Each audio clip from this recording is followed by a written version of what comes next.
Hello everybody, welcome to Lazy Mini Painting. I'm Les, the man sat on this side of the camera, and obviously all you sat on that side of the camera. Nice to meet you all, hope you're all having a good day, and hello. I've got to learn how to do better intros, haven't I?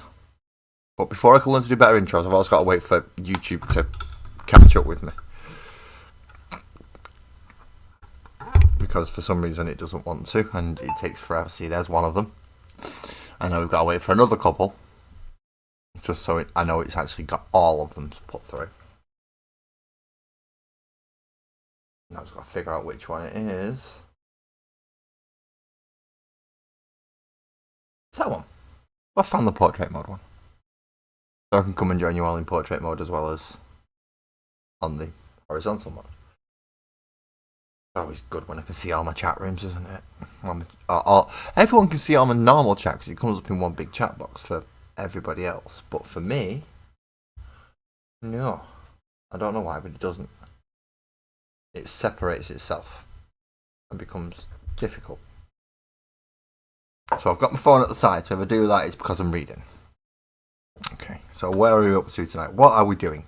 Good idea, I need to start with that. Tonight we are working on World Eaters still, because it's models and musings. We usually do 40k on those nights.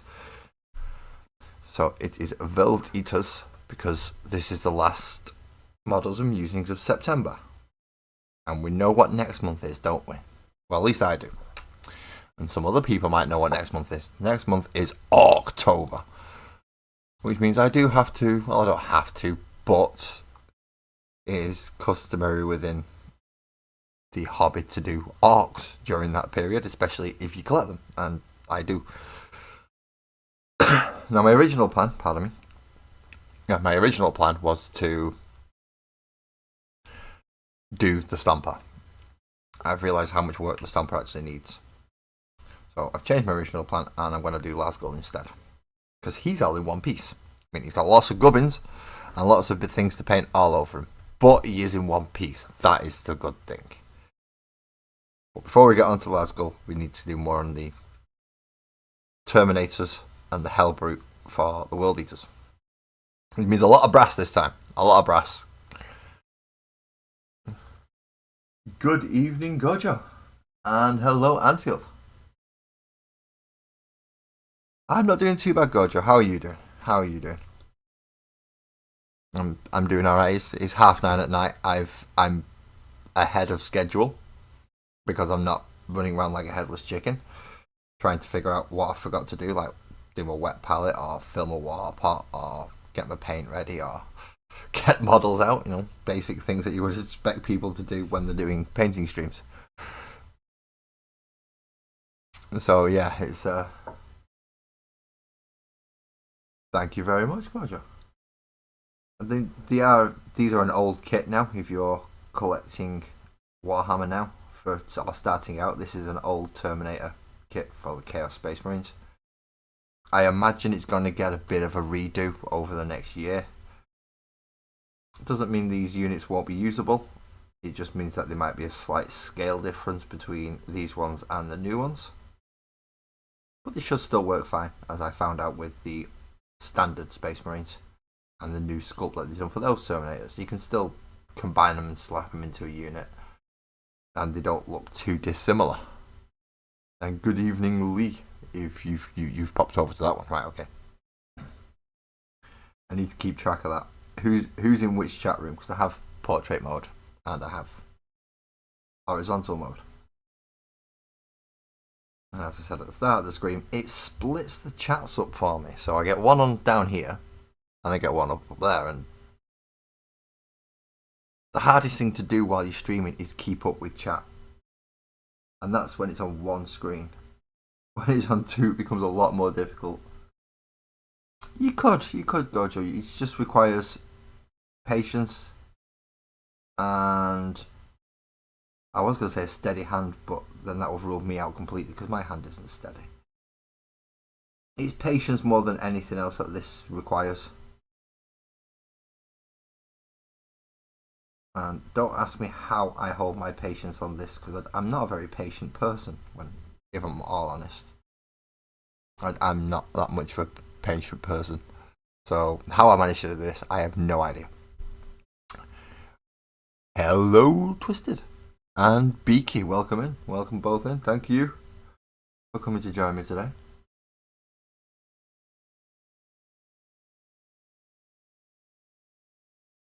But yeah, this is the last you're going to see of the World Eaters for at least a month. I'll probably come back to them in November.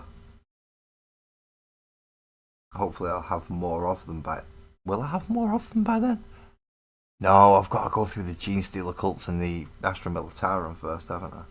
Or the Imperial Guard, and then I get more World Eaters. I mean, I might come back to these models, but I won't be finishing off the Force. Not for a while yet. Not till next year. Granted, it is only another, 2 Lords of Execution, 2 more units of Khorne Berserkers, and then Jackals, and I think I threw in a Forge Fiend. Because I'm going to get, it's either going to be a Forge Fiend or a Mauler Fiend. Now, a Mauler Fiend would fit thematically more with the army, but a Forge Fiend just gives them that little bit of ranged ability that the rest of the army lacks because it's all melee. So I'm going to go for the Forge Fiend just so it's got something on the back line that can stand there and shoot while everything else runs forward. Otherwise, it's just going to be a lot of stuff running at people.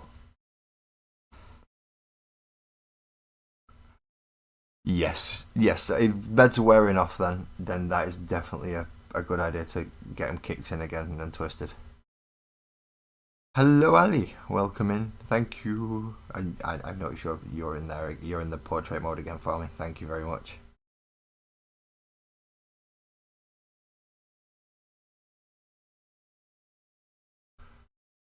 I've just painted a nice big bit of brass on the end of that Tuscan. Did I mean to? Oh, actually, I could get away with that.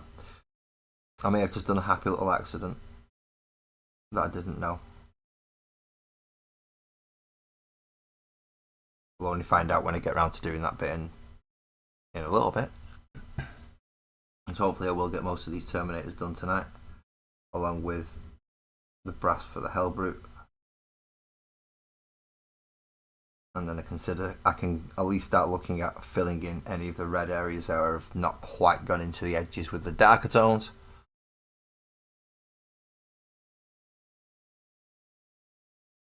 So that's coming back in with the Khorne red and then layering over with the Mephiston red, and then finally a very, very light going over with the Scarlet, which won't be happening tonight. Just to let you know, I won't be going back over red tonight at all. You're in both, Ali. Okay, fair enough. You made some nice bright...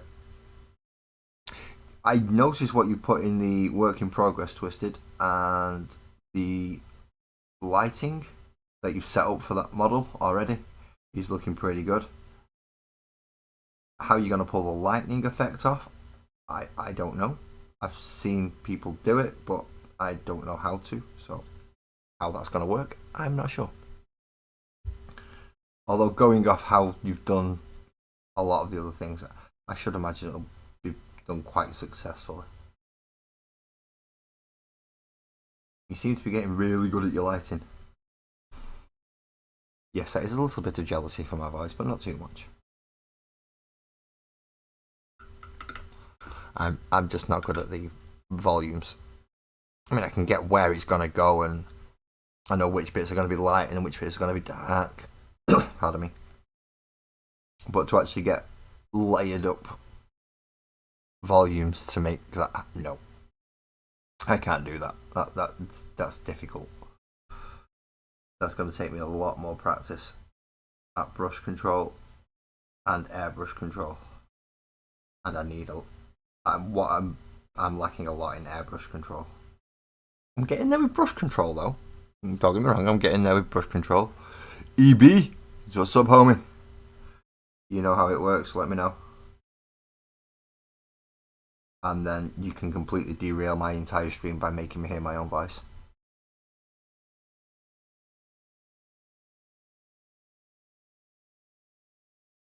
Although I'll never get better at it unless I get used to it, so it has its pluses and its minuses for obviously having guests up with OBS.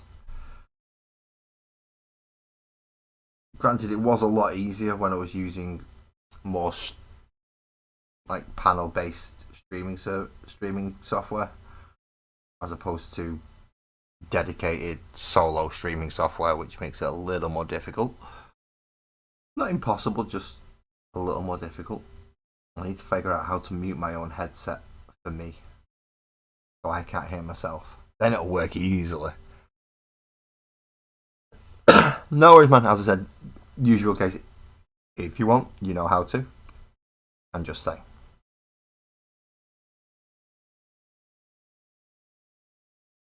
But the same goes for if Blake came in, or JV, or Dorito, or Squirrel, or Arius, as well as a few others that might not be quite as well known to everyone watching. I know certain ones out there, like, who on earth is that? I haven't got a clue. Who's Arius? Don't know. But other people will know who Arius is. Same as other people will know who Squirrel is, even though he's not been around for a very long time on YouTube. He's certainly been keeping himself busy in the real world.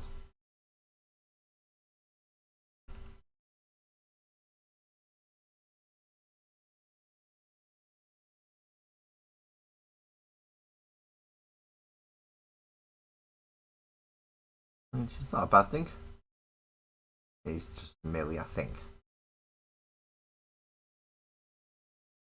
I believe he was doing okay with his YouTube adventure.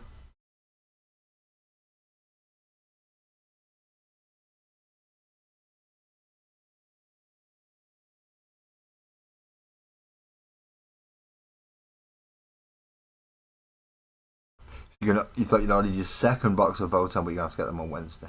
You have to get your first box built and painted first, just so you know what you're doing. And you've got your colour scheme, and you've got it all written down. You know which colours go where, and then your second box you'll fly through because you've got your first one already done. But if you end up getting a second box before you've done your first, you'll end up with a pile of shame. And as much as people might say it's a badge of honour to have a pile of shame in this hobby, it isn't really. It just means you've got more models than you've been able to paint. If you can be on the other side of that, where you're painting models as quick as you're buying them, you're in a very lucky situation. Situation that not many of the people in this hobby will ever get in. Point where you're in front on your models. Yes, I know, but if you can do that before your second one arrives, then well, hey, you're ahead of the game. You don't end up in the position that, like me and Twisted and Silvers and all the other collectors and players end up in, which is we have more models unpainted than we have painted. And then we have to try and justify it to our spouses why we need to get more. Whereas if you've got them collected and painted and done, you've got more justification to your spouse as to why you are going to get more. Because at least you got through them, you painted them, you did everything that you're supposed to do, and then you moved on to the next set.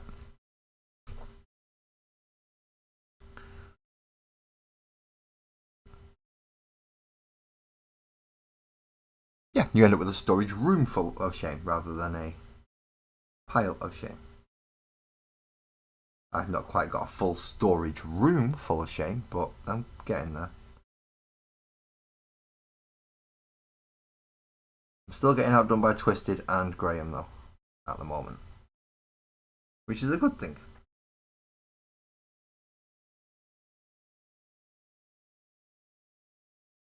Because when I'm having a discussion with Sparkles as to why I want more models, I can use those two as an example of people who have more. As to why my collection isn't as bad as she thinks it is. And that was a look and a half, that one. That was like, what do you mean it's not as bad as I think it is? I've seen it. It is awful. Those Tyranids only went away for the first time in 2 months today. Got a table back in the living room now. Instead of having that big daft box on it. So for anyone who is watching who's not aware of what I'm doing at the moment, I am painting the brass trim on all of these models. So they have essentially like a raised layer around most of the armor parts that usually gets painted in a different colour. Mostly metallics in the case of Chaos, either golds or brasses or bronze. So that's what I'm doing, is I'm painting all that trimming. So if you see all the white bits, a lot of the white bits on these, they're the bits that I'm going to do. Yes, Ali, if looks could kill, then I would no longer be streaming. And you'd all have just witnessed me go live on camera. Which is why I'm glad looks don't kill, because, well, my streaming career would have ended years ago if that was the case.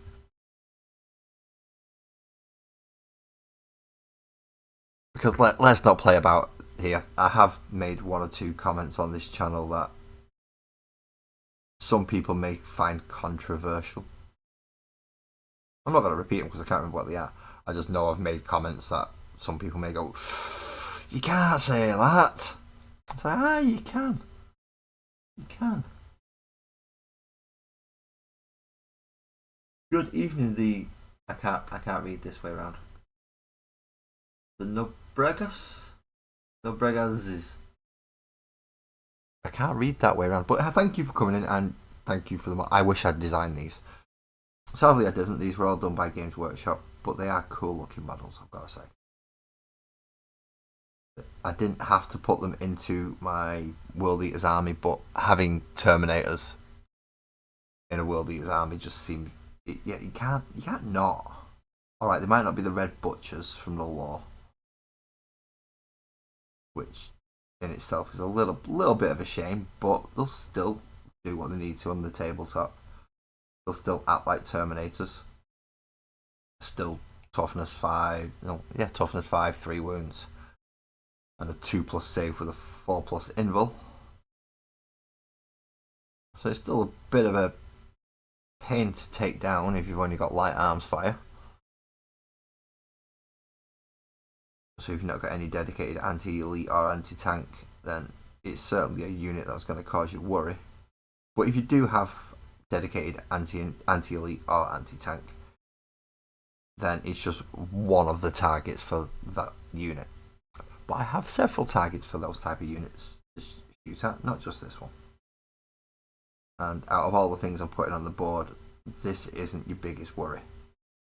The biggest worry is going to be Angry Ron, because he can move a lot quicker than these, and he will just come. His whole purpose is just run at you like a missile with an axe and a sword, and just bash, bash, bash, bash, bash.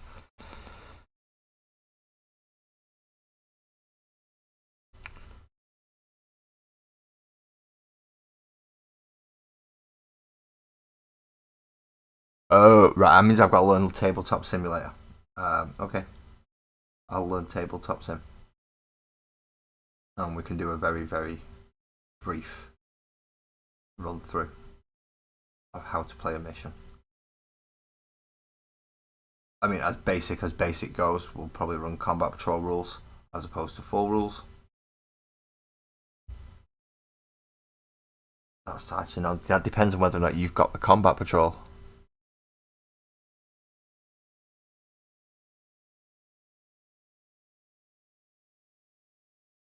Right, I've got to learn. Basically, I've got a month to learn how to use Tabletop Sim properly to set up a game. That's what you're telling me, EB. Good evening, Francois. Hello. So yeah. So if anyone in chat knows how to do this and is willing to go, you want to know somewhat, lads? We know how thick you are. We know how daft you are. I'll talk you through it. Please feel free. Please, yeah, I will accept that.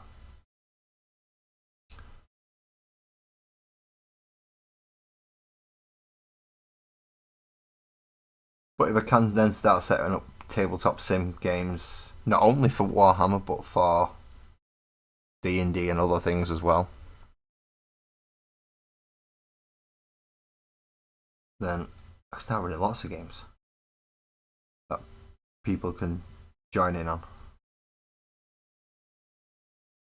That would be fun. I mean, there are other methods to play D&D, I know that much, but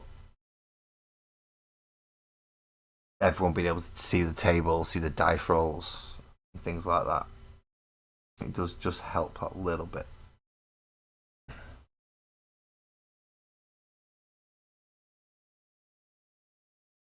That is most of his brass bits. Oh, no, wait a minute. Right in his hand there that I've missed. Of course, there's a spot right underneath. That's really awkward to get to, especially when your brush is deciding it wants to be at cock angled and not be a flat, straight brush, and is just not playing ball properly. You can get the digital codes, and you've got the digital rulebook. Well, I've got the digital codes.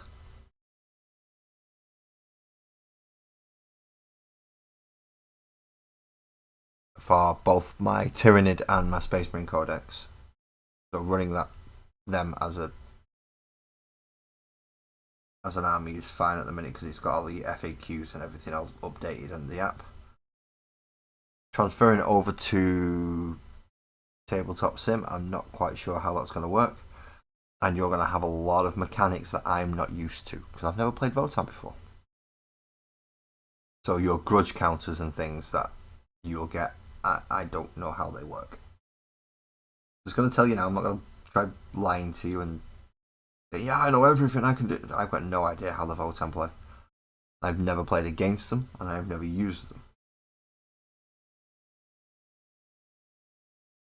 I know they get grudge tokens which can alter like AP and accuracy and things, but how often and when you can apply them, I'm not sure.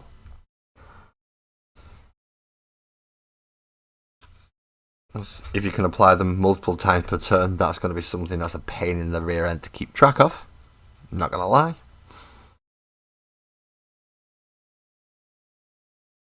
An absolute nightmare to keep track of if it's a multiple resource to use each and every turn.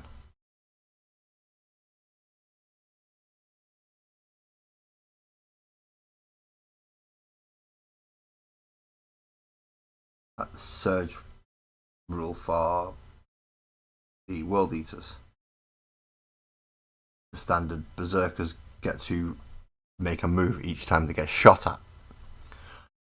So that can happen multiple times. And all of a sudden, what was 24 inches away is now within charging range on its next turn. Which is not what you want if you're facing World Eaters, let's be honest. You want to keep them at arm's length as much as possible. Because smashy things you don't want to be up close to them. And when the entire army is smashy things, it kind of makes it obvious what you need to do to win against them. Which is, of course, not go bloody near them. Make sure they've always got 24 inches away from you so they can't advance, move, advance, then charge into you. Which is possible. They can reach 24 inches away off a standard move, advance, charge if they can pull it off. Nice 8-inch move does help with that. Plus a full, you need at least a 4 to get a 12-inch on your advance, but then you need to roll 12 inches on your charge. Further forward you can get with the advance, the better chance you've got with the charge.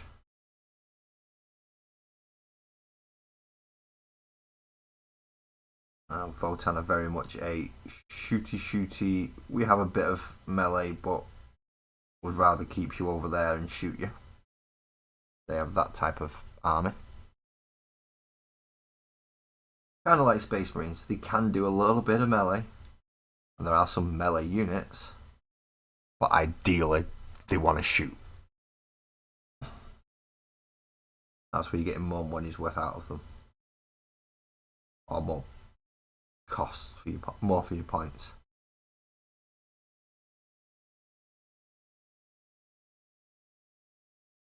Don't get me wrong, Space Marines are still pretty good in melee. There are units that are specifically for melee, like the same as there are the Votan. I think we get the Votan ones in a few weeks. Or I think I get the Votan ones in a few weeks. I know I get the rest of the bikes next week, or this week even. Wednesday? Yeah, 2 days. Or a day and a half, depending on how you look at it, because I'm very really nearly at the end of Monday now. It's more like a day and a half before I get the other half of the bikes, and then I can finally finish putting them together. I'm not having the guard is still slightly frustrating. I just have one unit. I'm missing that one unit, and it is frustrating. Not that it's enough to do a 2,000 point army, and I'm not entirely sure if I will push the Leaves of Votan up that high. Obviously, I am with the World Eaters. I've already started to expand them by incorporating the Chaos Marines, getting a proxy Angron, getting proxy 8 bounds.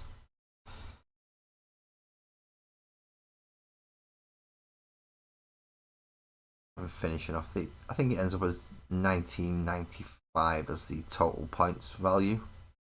5 points off 2,000, which is close enough. You're not going to be able to do anything with that 5 points, so you might as well not be bothered about it. And it won't make that big of a difference taking a unit out and putting something in that's 5 points more expensive. It'll just ruin how the army works. The main bulk of the army is Khorne Berserkers, just standard battle line infantry for them. Oh, there'll be a Lord Invocatus as well, or a Lord on Juggernaut, depending on how I build him. I think I'll build him as a Lord Invocatus just because it's a better model, better special rules, and I can always run him as a Lord on Juggernaut should I wish to, anyway. But if we actually build him as Lord Invocatus, then there's less arguing with people who are like, no, you can't use that. Yeah, I can. It's the proper one, proper loadout. Not that I play against anyone that usually has issues with proxies. I'll play against anyone at the moment.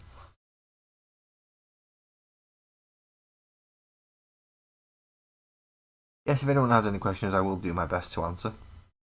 Again, I said, I'm not an all-knowing. There's lots of stuff that I don't know about Warhammer 40,000. But in that same instance, there's all sorts of weird and wonderful stuff stuck in my head about lore, old rules, different editions, current editions, and many factions that I don't collect as well. So it is a possibility I might know the answer to your question. I'm just not guaranteeing it. Because there is so much to this hobby. Literally so much to this hobby. It's just not true.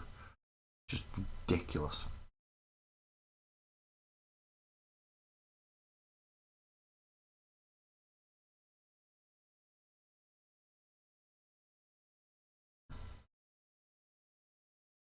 Just going down the road of why are there Space Marines and Chaos Space Marines? Why is there 2 different forms of them? Well, some of them turned away from the Emperor's Light, which is the savior of humanity, supposedly. He's the one who looks after humanity and guided them into the stars. And some of them decided, no, he's not worth our respect and our love and our adoration anymore. We're going to go find these other. We found these other gods who give us gifts. And now we fight against what was their brothers in arms. Because they thought they got lied to and don't like it. They're in a big daddy strop. My dad said no. Essentially. That's what it boils down to. Daddy Emperor said no to Magnus. Can't use psychic powers. So Magnus had a bit of a hissy fit. Broke one of his dad's new toys. And because he did that, that let the Chaos Gods through and start corrupting everything. So was it Magnus's fault? Damn bloody right it was. Should Magnus be held to blame? Yes, he should. Who is Magnus? He's a Primarch of the Thousand Sons, who are one of the Chaos Traitor Legions. In this case, I've got the World Eaters, who are another Traitor Legion. But these ones are angry because, well, Angron wanted to die on his home planet, and the Emperor said nope, and teleported out of there just before all his mates got shot in a killing zone.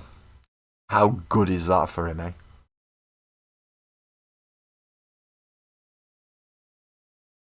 It still shocks me how I've got the patience to do it, Ali, don't worry.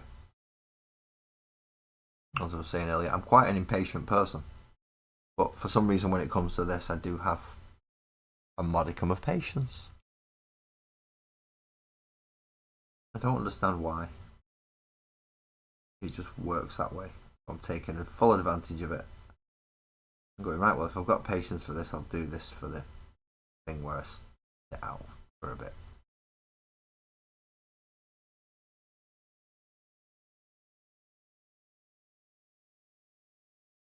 Lots of Terminators, and I've seen red bits on fists and all sorts that I've missed.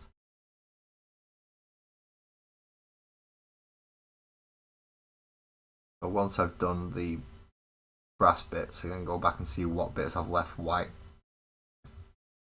And why I've left them white, if I have. Because there will be reasons. Either got to be done skull, like bony coloured, or leather, or his chainmail, or it's going to be a different colour essentially. Well, yeah, kind of. I don't get it twisted in all honesty, because if I try and sit down and paint when it's just me, without all this, I still struggle to do it. But as soon as I've set up lights and cameras, and I can do it. I can sit down and I can actually paint. But I try and do it without the cameras and the lights and all that stuff, and nope. I'm bored in 10 minutes. I can't even listen to podcasts or anything like that because they just distract me. So, yeah, for me it's weird. I can only paint on camera. Really, unless it's I know it's going to be a quick paint job, then I could probably do it off camera. But there's not many quick paint jobs from me. I mean, I do paint fairly quick compared to other people on this planet. Don't get me wrong. But there are people who paint even quicker than me. They'll just do what I've done as a setup and then just block colour like I did with the Tyranids and slap chop the entire bloody model.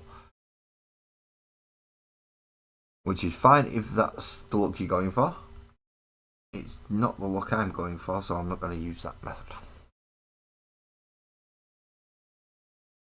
It was for the Tyranids, which is why I used it.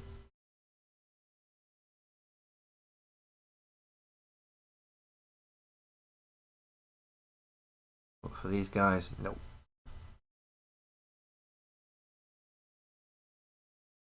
Slap chop will not work. Although, if you do listen to Games Workshop and how they advertised, then yeah, their contrast paints are wonderful. They're going to work on everything.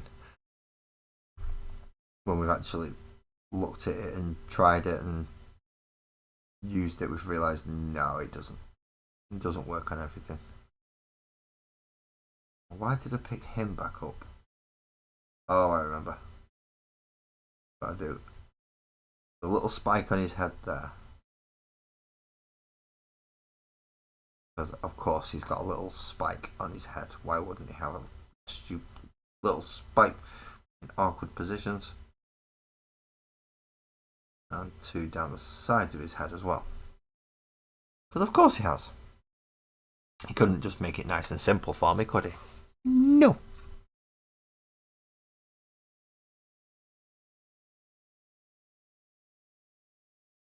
Just because it takes 40 hours for a basic infantry. No, it doesn't. It doesn't mean you're slow because it takes 40 hours for a basic infantryman. It just means that I'm slightly quicker than you. That's all that means. But as I said, there are people who are quicker than me. So we can't really. It's definitely a weird, strange hobby, considering you have so many different ways to do the same thing.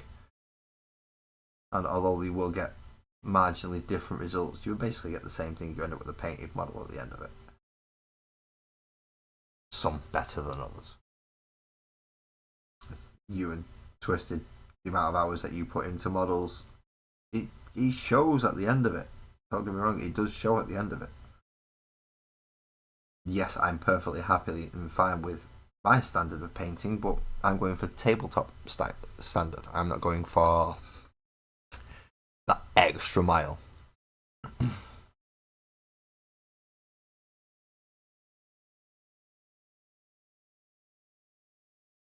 I'm a lot more of a perfectionist than me because I'm not spending 40 hours on a standard infantryman. Nope.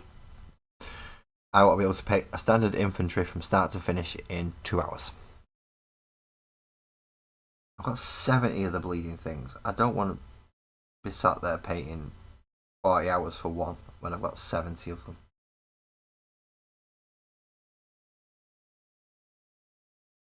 What's 400 hours times 7 just to do infantry?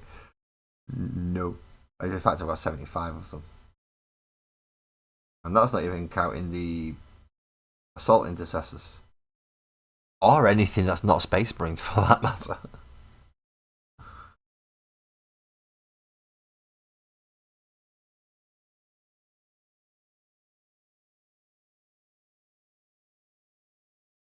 So yeah, I'm not putting too much time into something that's way too bulky in my box. As long as the bolters be red, the shoulder pads be blue, and the armour is black, I am happy. And then I get to move on to the stuff like the Blade Guard veterans, which do have more detail on them, so you have to paint the shields, the swords, and all the extra little bits that they have on them. I mean, when I get to paint Lasgull, that's going to be interesting because I've remembered how much gubbins and bits and things that I've put on him, and there is loads. Not to mention the 3 Gretchen and the Squig, as well as the Orc head. Obviously, the Chaos arm is going to have to be painted green now, so it looks more like an augmented Orc arm.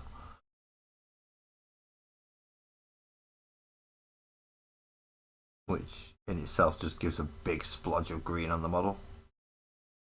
I have pretty much decided though that I'm going to have to paint my Orcs yellow.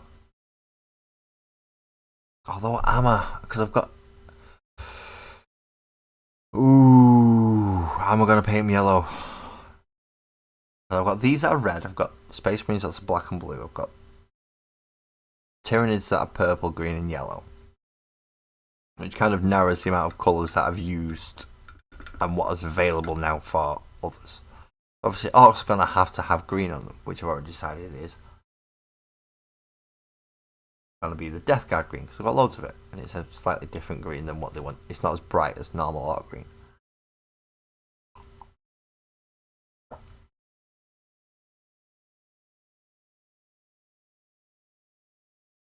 Oh, have you popped Francois' link in, Ali? Thank you very much.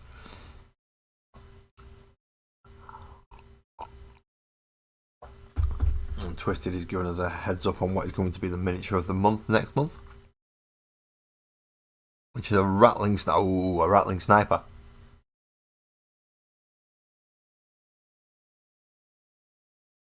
See, the rattlings used to be the squats. So now you've got rattlings and Leagues of Votan, which are two different things, two different armies and biological compositions of demi-human.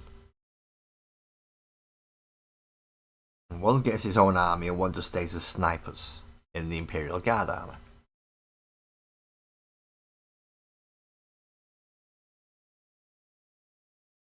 Oh, poor doggo got to go dentist. That's not good. Well, I mean, as long as it's a checkup and he's not wrong, that's fine. That's okay. Although I've got to put Kitty Cat in for claw snips as well soon, because her claws need snipping. Especially her dew claws, because that grows really quick to the point where it can grow into a pad now. We need to get that sorted. Not comfortable, not nice. We need to get that sorted for her.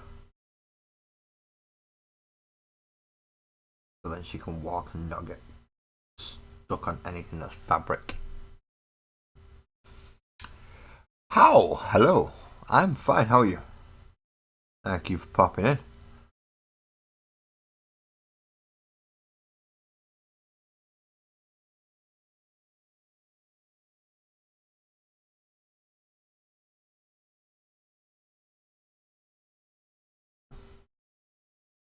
Let's hope so, Ali. Let's hope so. Now that little doggo's got a little bit older. No, I don't know if they've had Kanaka's cut or the female equivalent. That usually helps calm them down. Excellent, nice to know you're good. Are you also a collector, How? Because I know we have new friends in portrait mode. Oh, we did have. There we have new friends. Let's go and make sure that I'm not chatting completely out of my rear end. No, yeah, we do. We have the Nobrengas, who I believe doesn't collect either. I could be wrong on that. I could be severely wrong on that. But oh, you're working on your own miniature game. Awesome. Is Silvers in? I think Silvers is working on a game as well. Oh, cool! You play Orc, so you're really looking forward to next month then. Because next month is the month dedicated to Orcs, even if most of the world doesn't realise it. The Orc collectors know it is. And that's when I get to paint my kit bashed Gazgul proxy. I like proxies. Because they're cheaper than the real ones. And they can be just as good. As long as you actually know what it is and you're not trying to completely screw your opponent over by going, this Gretchen, this is a stomper. No, that doesn't work. That does not work. But if you've got something of comparable size and it's like, that's big enough to be what. In fact, that's bigger than the real model. So yeah, definitely big enough to be what you want it to be. I try and keep it on that size if I can. So obviously that means that my Lasgull proxy is a bit of a chunky boy. It's essentially a Nemesis Dread Knight armour been converted with Orky stuff. Not as thick as the actual Gaz model, but it is slightly, well, it's actually quite a bit taller, I think.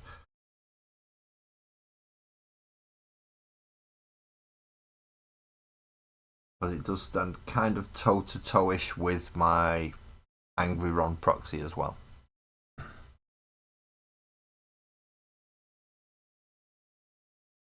No, you're right.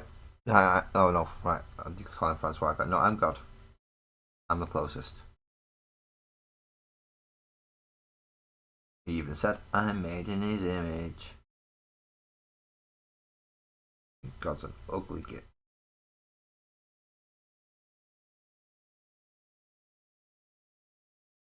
Well, yeah, if you can imagine just getting everybody on the planet and smashing all the faces together into one face, and that's what God looks like. He's an ugly git.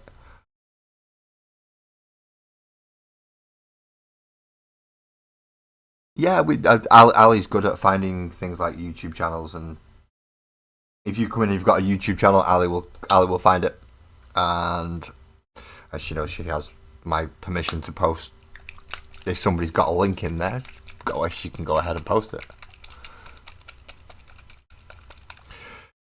That's not a problem, Hal. You sat on a channel with just over 200 subscribers, so we're hardly here to criticise other channels about whether or not they can do things or whether or not they can't. We're not here for that.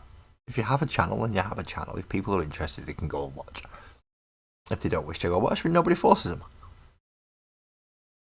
We just give them the option.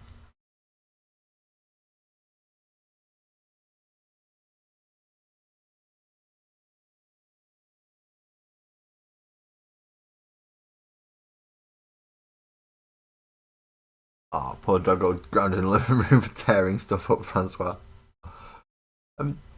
Young dogs are, you've got to get those things out of them quite quickly. Especially if they're naturally a dog that will want to chew and slaver over everything that you've got. I'm thinking like boxers and things like that. Those lovely dogs, but they have everything. Good evening, Dan. Good evening. Same thing goes out to you as what went out for EB. Let me know. I will send the link, and you can listen to my voice change as I can then hear myself. Well, I told you. However, there is no obligation, so don't feel like you have to come up. Just I know you feel comfortable enough on camera to be able to. Not everybody is that comfortable on camera. I'm not sure how I am. Because to me, this doesn't. Even though I'm conscious of the camera, it's not what most people are. Yeah, most people can't do just natural in front of the camera.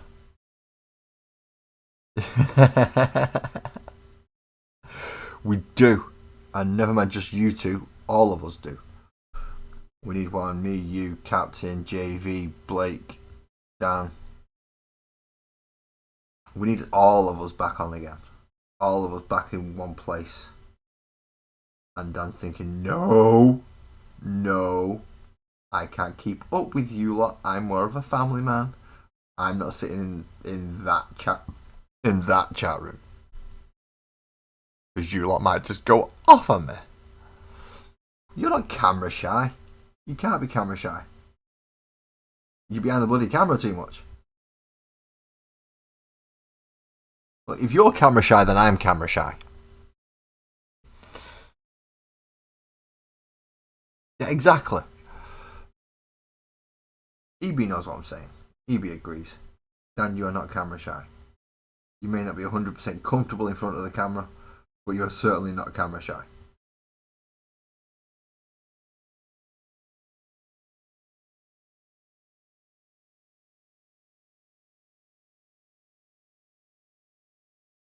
Exactly, Ali. If he's camera shy, you're chatty shy, and you, as far as I'm aware, you're still ranking number 1 at the moment for chats in my chat alone. Never mind anybody else's, which you do hold a few other number 1 spots, I believe. For instance, Doritos, Dan's own channel. You know, the guy who's camera shy, your number 1 spot in there. What is going on, How? You are now watching a very odd conversation between 3 different YouTubers. So, I am a model painter, as you can see. The Eclectic Beard does a variety of stuff, hence the name, the Eclectic Beard. It did do a lot of reactions, as did Arius in the Nation, who's also a YouTuber who does other forms of videos, mostly a lot now is music based. So we're three different YouTubers. And now we're having a conversation about how none of us can be camera shy, and Arius in the Nation is claiming to be camera shy. No, you've got over 100,000 subscribers. You put videos out practically every Monday day with your face on it. Can't be camera shy if you're doing that. Just doesn't work.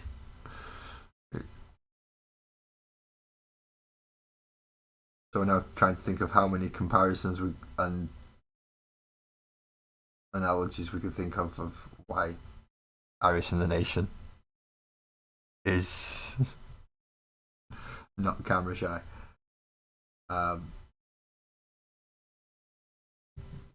Anyone with less than 200 videos, I'll let them say they're camera shy. But if you've got more than 200 videos, then not a cat in hell's chance are you getting away with that.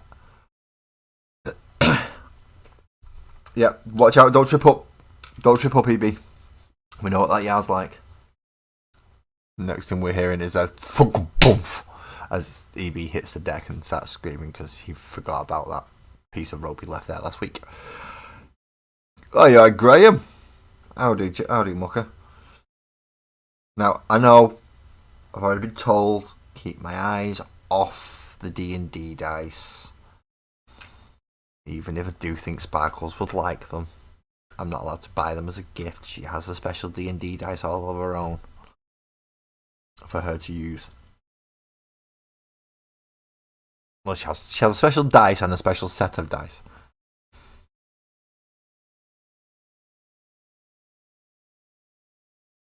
I don't know how to make a miniature. Well, it depends on your production. Because if you're good enough, you could craft it, create a mold, and just use the mold.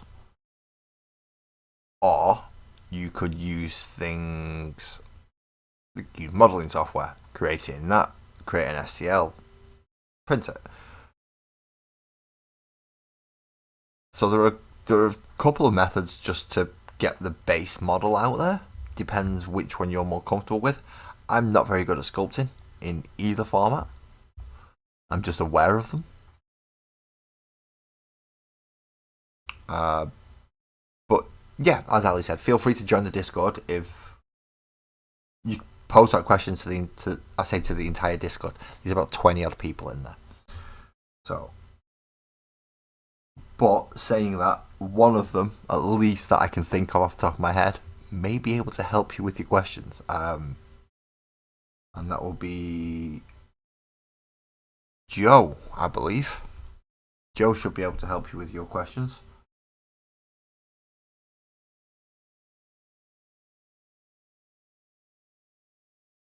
He's done a bit of 3D sculpting on... Oh, what was he used? Oh.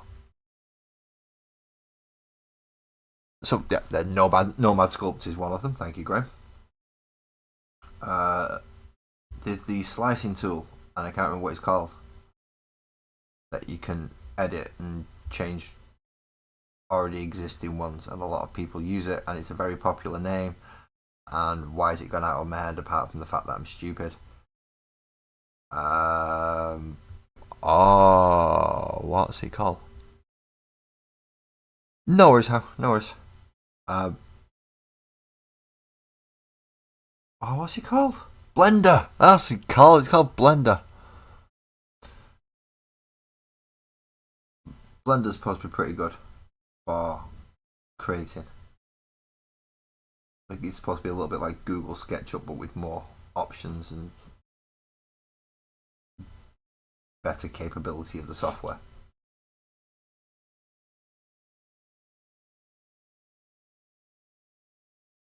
The last time I used any 3D software properly, it was 3ds Max. If anyone's aware of that program, it's like, wow, lads, you're talking like decades ago. Like, yeah, I am. I'm talking decades ago. For my last foray into that side. I did manage to make the Final Fantasy VIII Ragnarok though.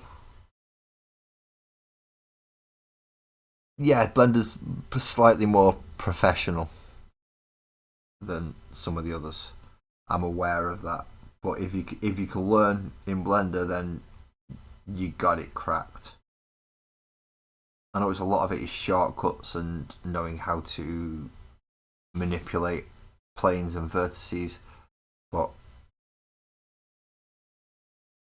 there are a few tutorials on YouTube that will tell you how to do that. Yeah, pop it up in either works in progress or is this Discord link working? I don't know if the Discord link's working. I believe we tested it last time and it was. Let's go check my channel. I should be live. Thank you. And there should be... There's Patreon Discord server. Are you sure you want to leave go to site?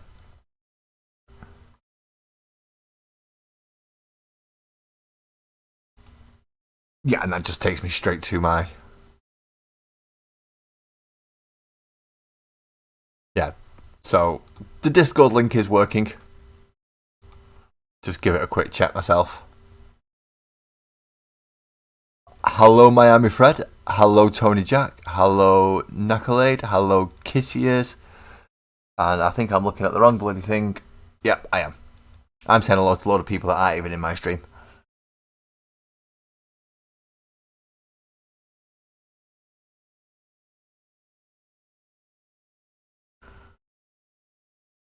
Graham, put the link in Discord, it'll make it easier. Other people's channels and interesting stuff, pop it in there. And then we can link it. Although in fairness, I could probably go get it because it's the one with... Is it the one with the Space Bear tutorial now? Because if it is, I can go get that quite easily.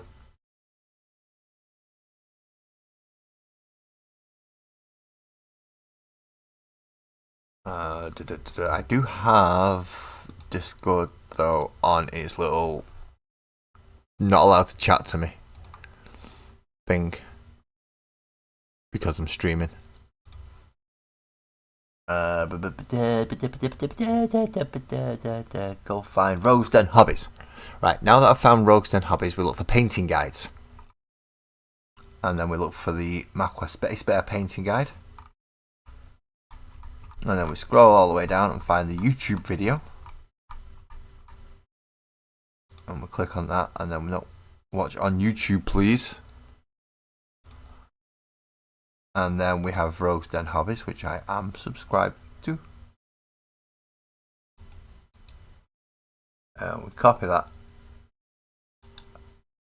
And then we'll go try and find my stream again. This is fun, isn't it?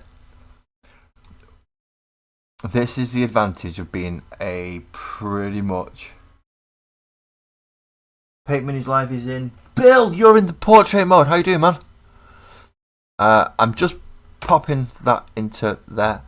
And I'll be back over to yours in a minute. And I'm going to pop another link into there. But nice to see you, man. How you doing? How are you doing?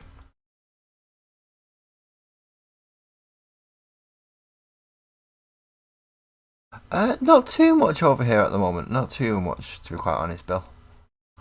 We're still working through. That's the Rogues Den Hobbies. Yeah, yeah, that's the one. Whew. Took me a while.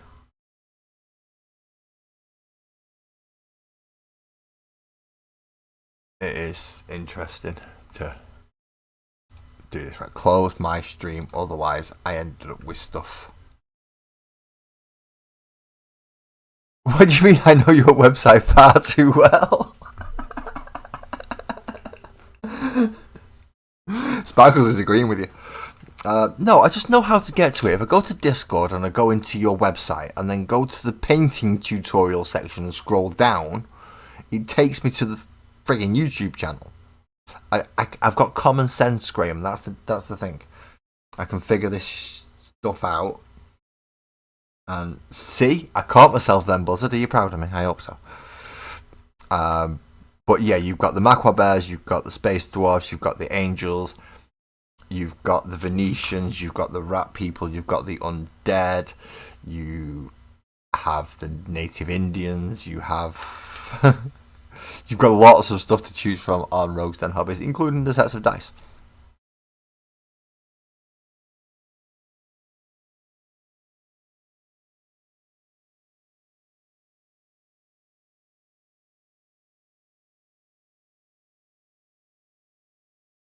No, you've got your EMT stuff on at the moment. That is some... Yeah, good luck. Cheers, good luck, and hopefully you pull through it. The AMT stuff is hard. Because you've got to try and train you for a load of things that you don't actually know whether or not you're ever going to use it. So, yeah. You get to learn how to do all sorts of weird medical stuff, and it's just sat there in the back of your head now, not having a clue what to do. Until that one day that one person tripped over a power line. And then, done. No worries, how. If you did click on the Discord and you have joined, I do have a work in progress section in there, and it's not just for painting models; it's for any work that you're doing. And you've joined, excellent. So any questions, pop them in, and if anyone can help, we will. It's quite a nice small community that I'm slowly building here, which I'm very happy about. I didn't want to be a massive YouTuber with a load of subscribers that I don't know. But I'm glad that I can build it slowly and actually get to know you all. And then as you come in, we all get to grow and it develops as one. I know it all sounds all nice and homely, and it's not. I don't know if it's going to work, but that's my theory behind it anyway. That's my plan. And if it does work, then awesome. If it doesn't work, then it doesn't work. I've not lost anything, and nobody else has either. Yes, I will hopefully be live when. I'm going to take that as you've not jinxed me, Ali. You've pressured them into getting it right. I hope I'm going to be live on Wednesday. I've only missed 2 out of all 50, however many. Over a year now, put it that way. But I have missed 2 issues. Now, neither one of them were my actual fault. It was either them not sending the magazine through or some greasy little rodent come in there and swiped it off the area that he's not supposed to go in or touch and put it through on the self-serve. If you ever find out who that is, you do realise I am coming for my Wraith Knight. Yeah, I hope to be live Wednesday morning. The week after, I believe it is, I may not be, due to a few personal details. But I will still pick up the magazine, I'll just cover it Thursday morning instead on that week. So there is another week where you get a day of double streams, one in the morning, one in the evening, which will be Thursday. I'm hoping that I'm in a condition to do it on Thursday. Because let's face it, I'm going to a place where I may have a small amount of alcohol. But even a small amount of alcohol is enough for me to be able to not function the next day because I'm old now.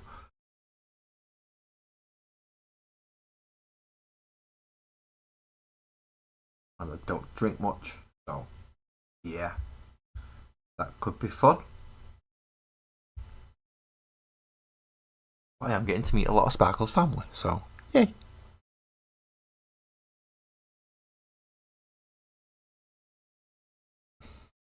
I'm right. So that's 3. I mean, you can see that there is differences between once you've painted the Yeah, brass and then leaving it white. There is a difference there.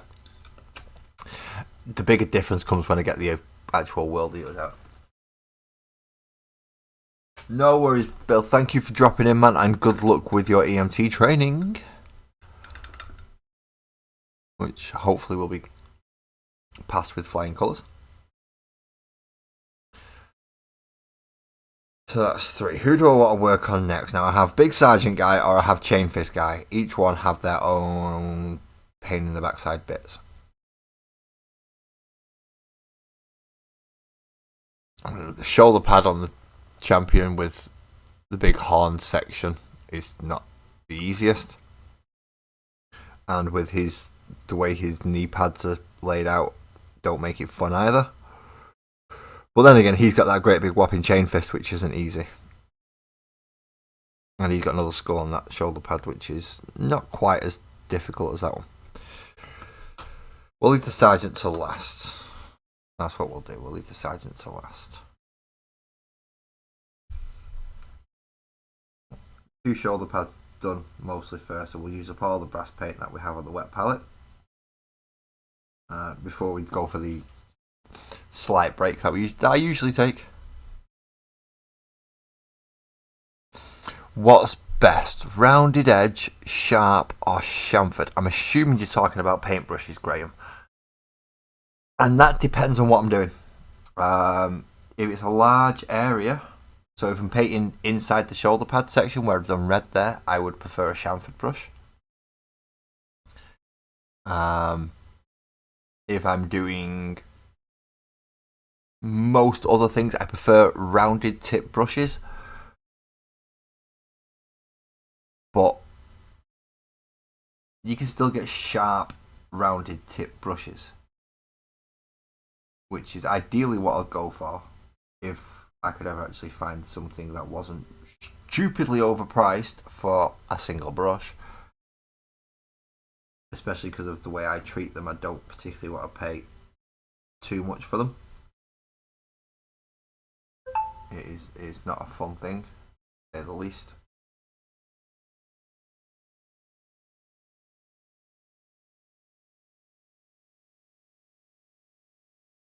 I forgot to tell how to read the rules.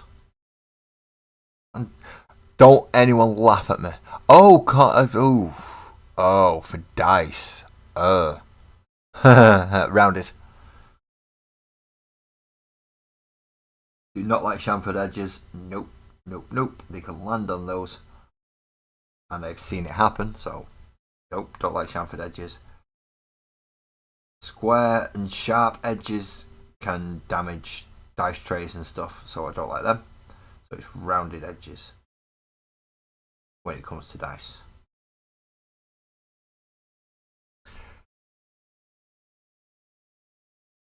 Oh, you know how you like it. Look, you said what's best, rounded edged, sharp, or chamfered. They can all be interpreted into brush types. And as I'm painting, that's the first thing that's got to come into my head. For dice, though, yeah, rounded edges. No damage very little damage to any dice trays. They roll easier because they're not getting stuck on the chamfered edges or the sharp edges snagging. And it causes less damage, especially if you've got to roll multiple at once. So definitely round when it comes to dice.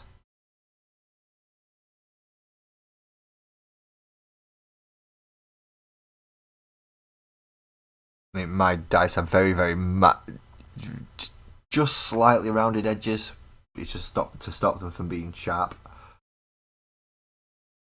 But my zinc dice do have quite sharp edges. It's not my preferred method, but then again, they're semi-ammunition as well as dice anyway, because if I stick them in a slingshot and whack you in the head with it, it's gonna do some damage.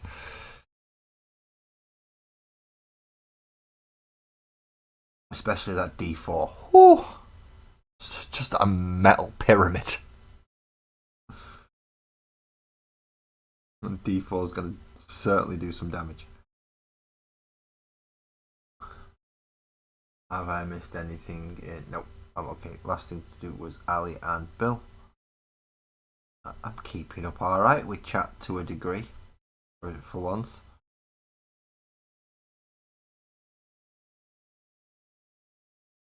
That doesn't mean that everyone can start just going blah blah blah blah blah blah blah blah blah blah blah and just bombard me with messages, so I can't keep up. That's just cruel. And I know how amusing it would be to watch my little head pickle as you all do it. And there's not really much I can do to stop you apart from ask.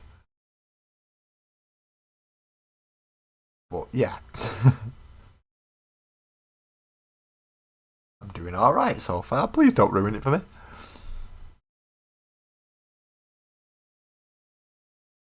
Not this often I do this well. I'm keeping up with chats.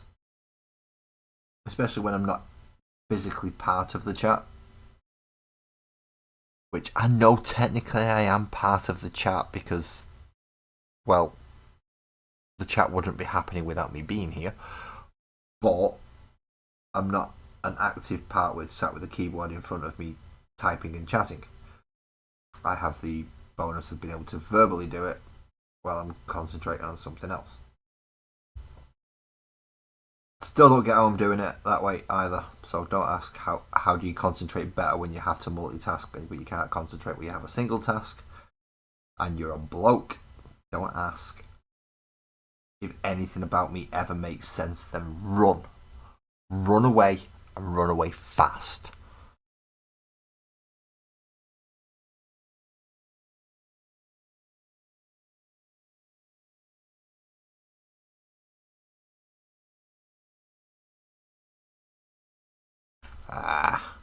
This is the bit that's, as I said, that's why I prefer rounded ones. When they clank together, there's less chance of them doing damage than the sharp edge ones. And the chamfered ones can actually land on that strange little edge. As daft as it sounds, they can land on it, which would obviously turn it into a cocked dice, have to re-roll. But the more the odds are in the favour of it happening, the more chance it's got of happening. So if you can reduce that, so it's not happening as often, then yeah, it should work better. Especially if you're talking about the D&D dice, because some of them are like 12 sides, 20 sides, 20 sided. Chamfered edges on the D20 is going to be difficult because of how small the actual faces are.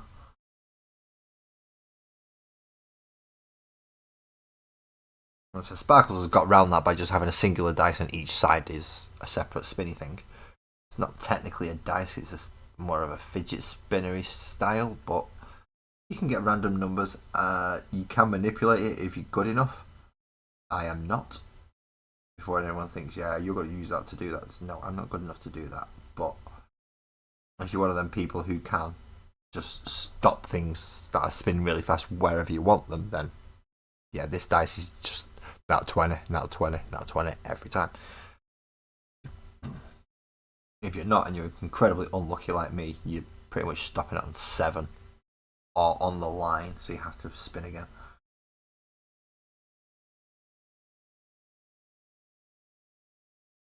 Which isn't too bad if you're playing something like Rogue with reliable talent where you can't roll less than a 10. Then with all your buffs and everything, you're guaranteed for a 20 overall every time. But if you're just a normal player, fighter, wizard, something that doesn't have that reliability for dice rolls, then no, you're suffering. If you roll a 7, you get a 7.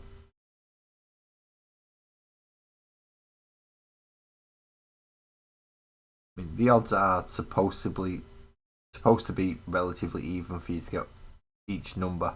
You've got a 1 in 20. But it doesn't work like that. Anyone who's played knows it doesn't work like that. You have a 50-50 chance of you have a 50% chance of getting a nat 20 or a nat 1, and a 50% chance of getting anything from 2 to 19. And players understand that. Half of the time they're going to be rolling nat 20s and nat 1s. The rest of the time they're going to be getting average scores. I've rolled enough nat 1s.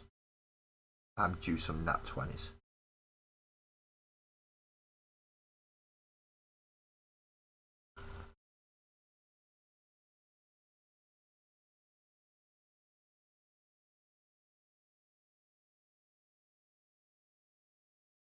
Oh, so you tried and failed to.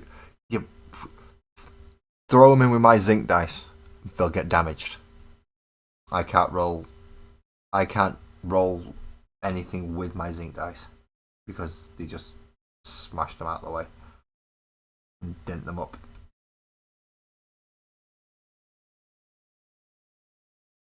Sparkles has a set of metal dice and as well as her big spinny one. So that's not too bad. She has 2 metal dice, so they're not going to mash each other up because one doesn't get rolled, one gets spun. And the other set gets rolled, so any advantage or disadvantage rolls, no damage get diced. No damage get diced, no dice get damaged.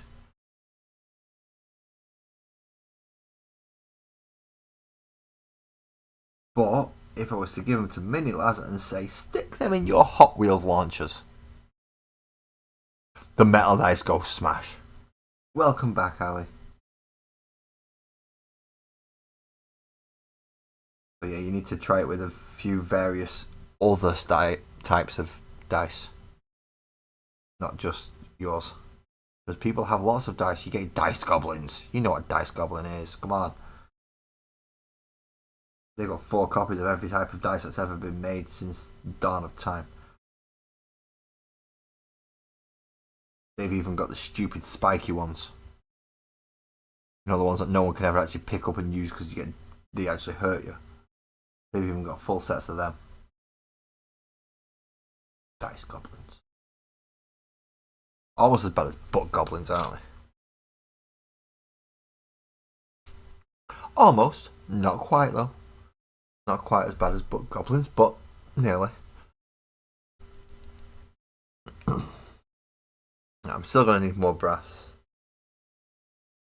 So I'll put a nice little slug on it. A slug's probably not the best word to use to describe that. But it is what it is now. Tiny little bit more on my brush and let's carry on. Because that didn't coat well.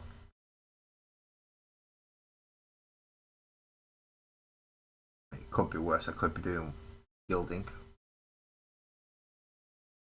which would require masks and alcohol and God knows what else just to.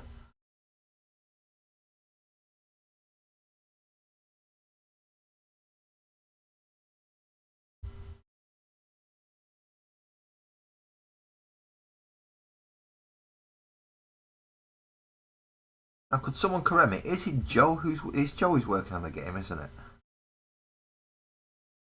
Silvers is doing all the nurgly stuff.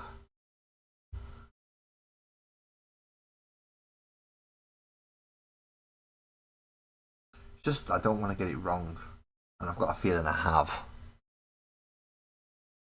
which is not nice. Especially because I do pay attention. It's just I'm crap with names. So when you tell me you're doing something, it does go in and I do remember. It's just the morning after I'm trying to remember who's doing that piece. Now Francois working on Eldar Titans. Know that one. Twisted, you're working on your Space Marine at the moment, I think. Graham, you're just up to your neck in resin. I'm pretty sure it's Joe who's working on the Armada style game, so you're using ship-to-ship warfare. Pretty sure it's Joe, but I can't remember. I'm gonna have to go back into voice chat, aren't I, and get people to come in and talk again. I do need to do that more often, in fairness.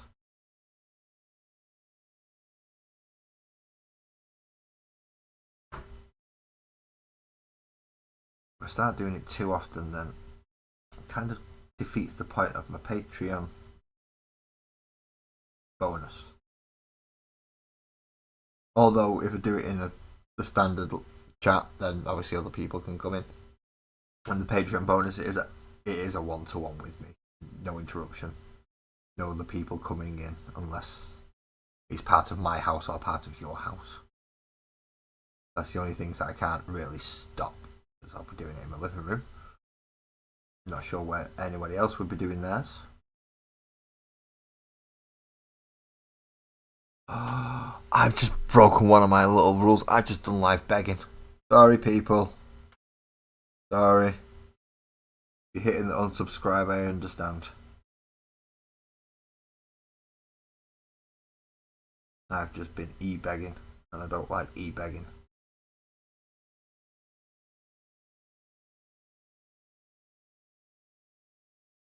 Well, now that I've done it, all the links are down below. Click whichever one you want. Don't have to click any if you don't want to. Okay, so I'm going to finish this guy and then pop my break screen up. So those of you on the portrait cam, you will still be able to see me until I stand up and leave to go do the little break things like put the kettle on, get my cup with me, get my tablets, blah blah blah blah blah blah blah. Stuff that usually happens on most streams, so please stick around. Once I pull it on, there will be my usual break screen on, which, as you've all been hearing, we have Graham from Rogues Den Hobbies in here. It will be advertising his website along with a discount code. So if you do find anything you like on there, please use my discount code. It will save you some money. I don't think I actually get anything from it. Apart from, cheers mate, here's the next set of things that that I'm throwing at you because I want you to try them. Oh, okay. I am the guinea pig. I am the guinea pig, so it should be fun. Right, I should be back soon. Fresh cup of tea, doing my tablets, and yeah, that should be fun. So enjoy yourself. If you need a break, please go ahead and do it now. Oh, you don't have to, but if I'm going for a break, you might as well go for a break, son. And we'll see you soon.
does help if I have everything working, doesn't it?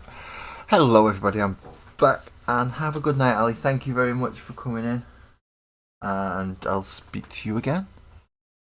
And I get 10. I don't find that out until somebody actually uses it, so I didn't know that part. And I always forget because, as much as I advertise it, nobody seems to go use it. Please go have a look at Rogues Den Hobbies. They do good stuff. They do really good stuff, especially if you like D&D. D&D, they have lots of characters and NPC available, and big dragon.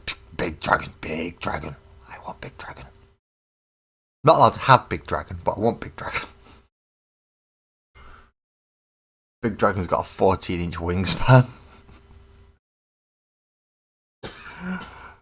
Good night, Ali. Oh, a nice hot brew. All nice, and I'm freezing, by the way, which is why I'm now wearing a hoodie. I'm cold, which doesn't help at all, especially when you're trying to keep your hands bloody steady.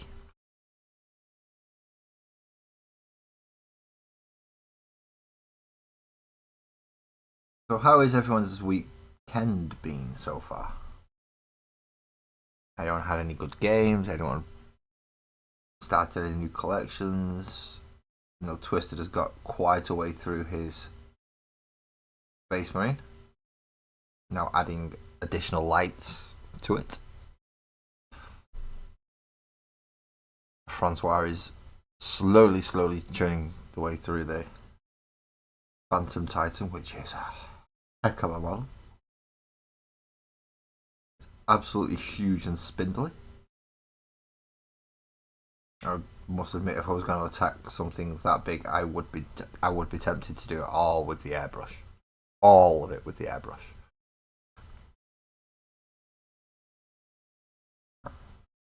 Which I'm tempted to attempt to do with the Stomper, but I've got to fix its arm first before I can try that. Which is why for ORKtober I'll be doing Glasgow, because he's a complete model now. I don't know if Sparkles can see that, but Ali said goodnight. Sparkles is in the portrait mode, by the way, if anyone's wondering. The boss is in there. That's the one more than any you've got to behave in.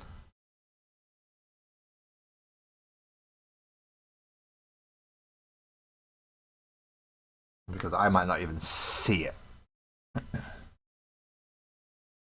He's that quick on there. Yeah. No messing about.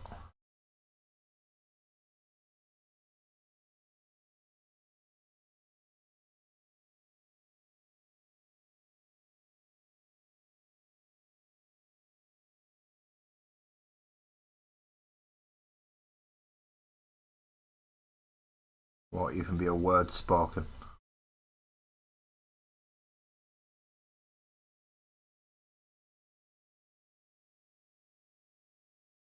I mean, you have to behave yourself in the other one as well. It takes me longer to get over there. But not by a great deal. As Graham found out with the speed that I managed to link his website up onto it.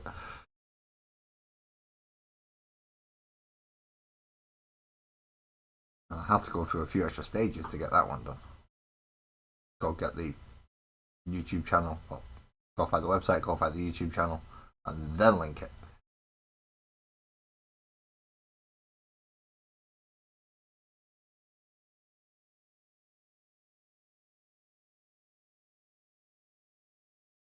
So he's pretty quick. You kind of get to be, once you 4 years of having to not do it all yourself, because obviously I have moderators and they help me considerably within the chats.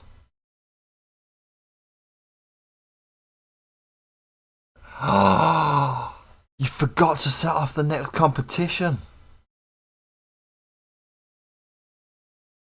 The next competition. What is the next competition actually? Is it the autumn or is it the winter comp? Remember. I know I've only ever won one, and that's because it was pretty much just me who entered. Whenever somebody else enters, they usually do a better job than me and they win.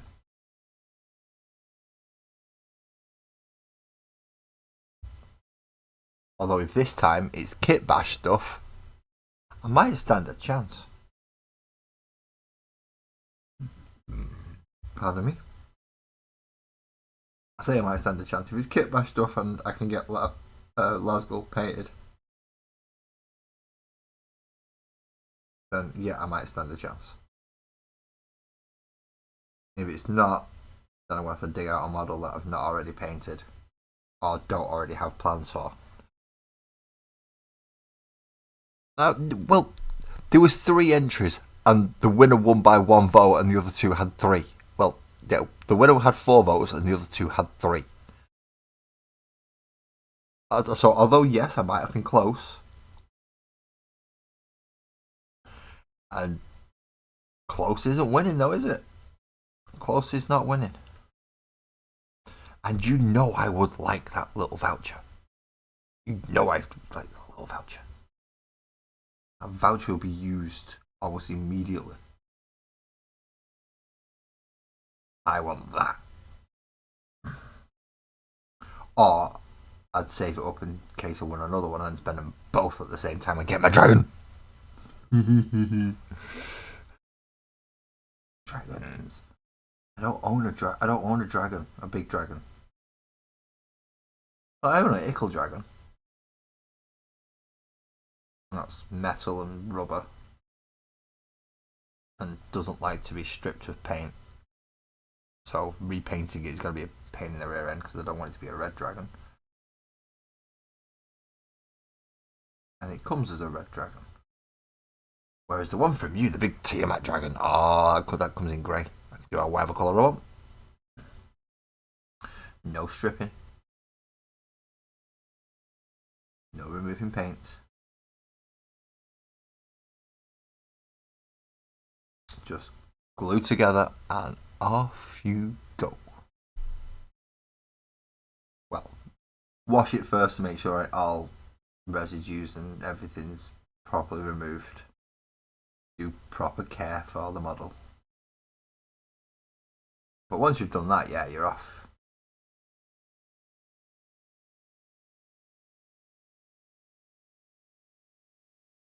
Now, if anyone's thinking, oh, he only ships to the UK, nope. He'll ship most places. Obviously, the further away from the UK you are, the bigger difference delivery might be, but that kind of goes without saying for that, really, doesn't it? The further away from somewhere you are, the more it costs to get it sent to you.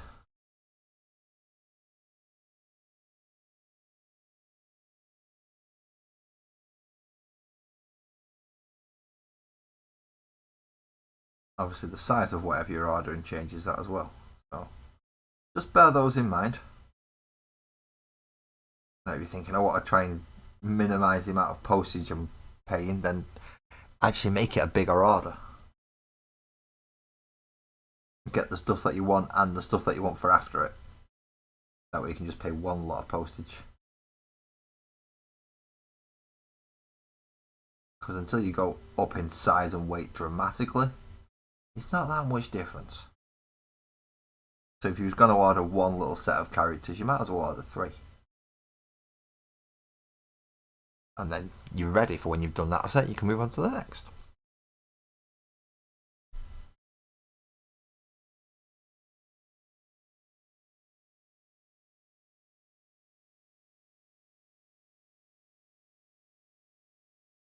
Well, it's entirely up to you, man. It's your painting competition, but I just happen to know what model I'm starting next week. So, yeah. Next week I'm starting this chappy. So, yeah. If it's a kit bash model, I'm fine. I've got kit bash models. If it's not a kit bash, I mean, I do have other models. And models that I not specifically chose colour schemes for, like this little Chaos Marine wielding 2 daggers. don't particularly have a colour scheme for him or anything particular I want to do with him. Same with the Chaos Marine with the not Reaper Auto Cannon, the minigun thing. I don't particularly have any plans for him either, so it doesn't have to be kit bash. I do have models that I can paint, but I just know I happen to be painting a kit bash model over the next few weeks on Models and Musings. For ORKtober, it is going to be my Warlord. Now that I've looked at him, I've realised just how much stuff I've put on him and that I'm going to have to paint. The answer to that is too bloody much for lazy mini painting.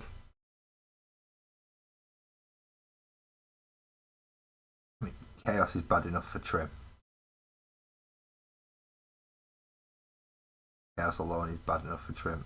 He's just going to be ridiculous because the amount of little bits all over it. Because obviously I had to cover up the Nemesis Dreadnought armour and make it look like it had been hodgepodged together by a mech.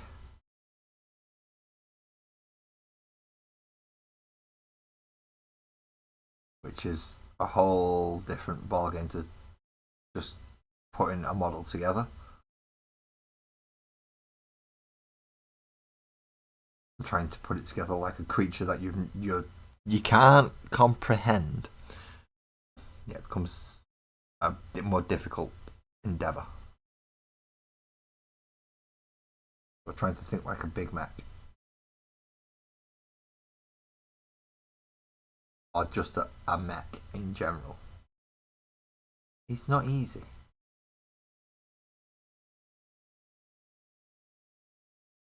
Especially when you've got to make it look semi-functional but not functional. But you know it's going to be functional because of the Orc's method of manipulating the warp. You know it is going to work. So it has to kind of look like it would, but only if an Orc's using it. Does that make sense to anyone else? Or is it just me, and in which case I'm scared if it's just me? Because that means I'm waffling complete and utter crap. And nobody knows what I'm on about. I know that doesn't necessarily change a lot of my streams. I do waffle a lot of crap, and a lot of people probably think, what's he on about?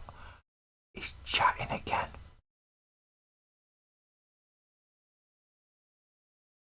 But yeah, I do have to talk though.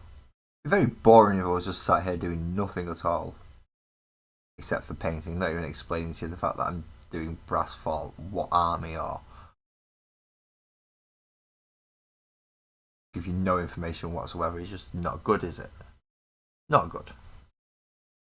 So I do have to talk, but sometimes my talking just ends up into rambling. Or ranting.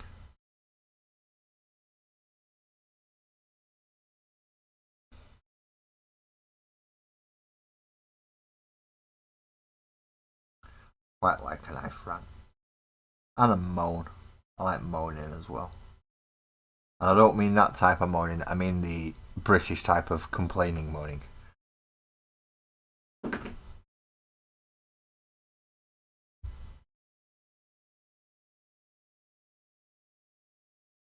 if you don't know what that is, just find some British person when it's raining. Any British person will do when it's raining. I know, boy, will you hear them complain about all sorts of stuff. Not just the weather, everything. The weather just brings it out.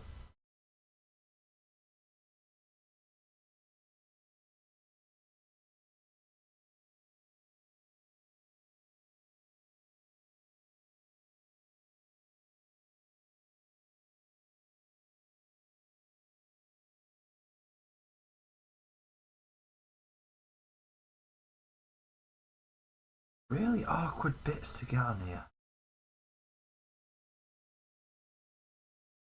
Especially these spiky bits on top. I'm not too keen on these. Like the iron halo, but it's built in. Not the easiest to get neatly to. That's when you've got a brush that just will not stay straight. That's frustrating. It is. It's very frustrating.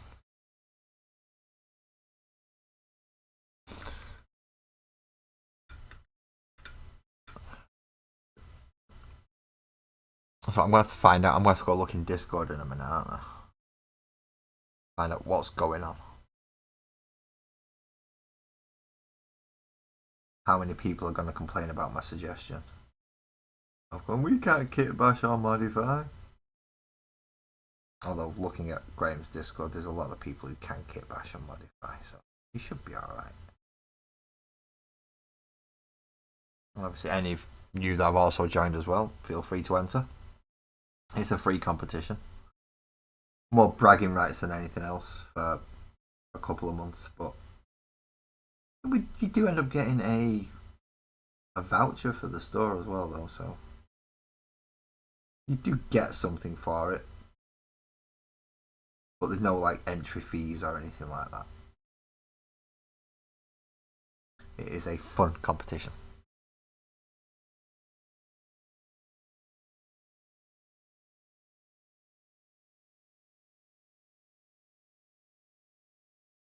And despite the fact that there are some very, very good painters on that Discord server, as Graham said, even though I'm far from one of the best, just doing a good enough model will sometimes get you the votes. I think I put the Zinch Sorceress up for the last entry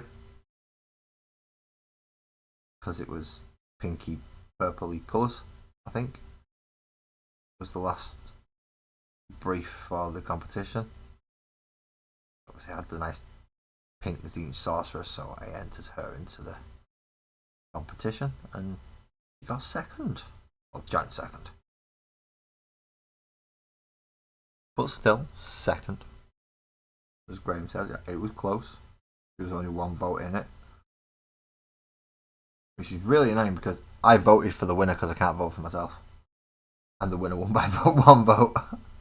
So it would have been a complete draw had I not voted. But apart from mine, theirs was the best model, so I voted for it. Well, theirs was better than mine, so I still voted for it. A lot of work went into that model.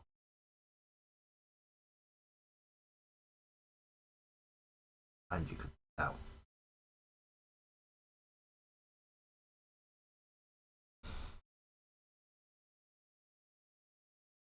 Yep.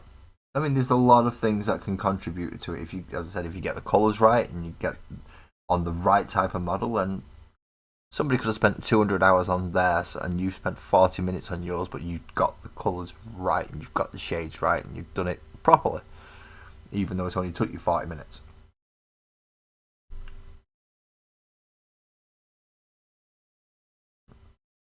But Graham, there are some very good painters on your server, and you know this. So let's not sugarcoat it for people. There are good painters on there, but it is possible to get the votes because it is all voted for by. Well, it's narrowed down by Graham.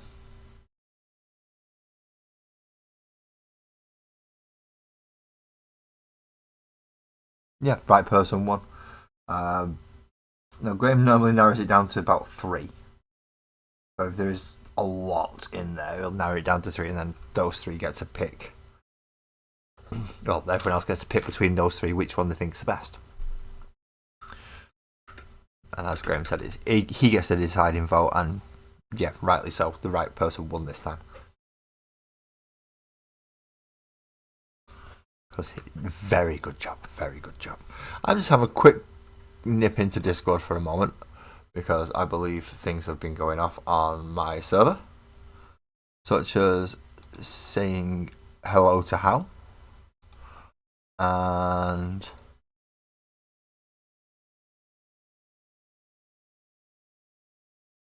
oh, okay, right, all right.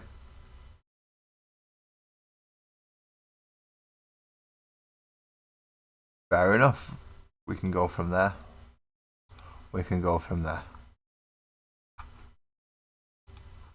That's not too bad. House gives us a decent starting off point in design.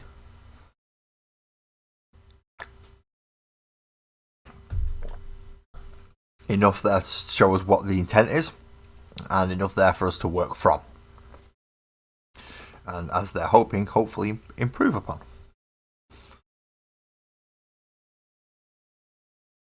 So if anyone's feeling particularly adventurous with either a pen and paper, a tablet and stylus, or 3D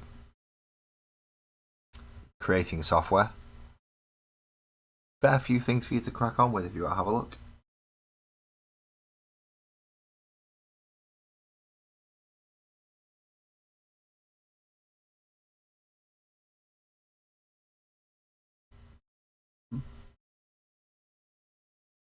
Especially if you're not quite into this side of the hobby, mostly the modelling side and painting. But if you're particularly skilled with a pen and paper, unlike me, then yeah, there are some nice things that House put up to give you inspiration to work upon. I may even consider it myself as well.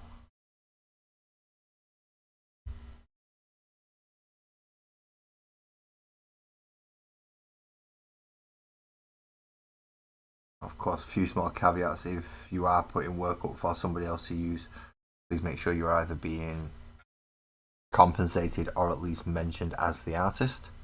If anyone else does want to hire you for a commission because they like the work that you've done on theirs, they can contact you and you can potentially earn money from it as a job.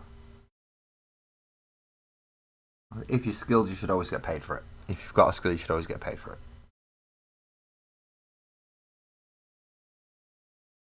Especially when people wish to use said skills and abilities.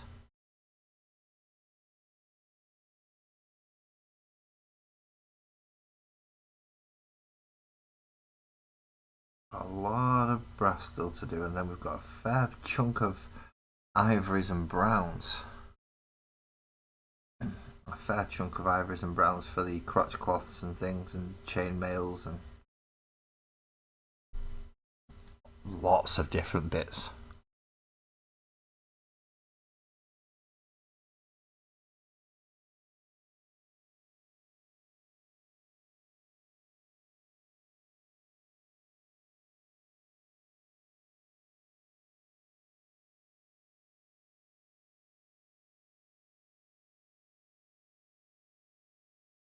Ooh-wee.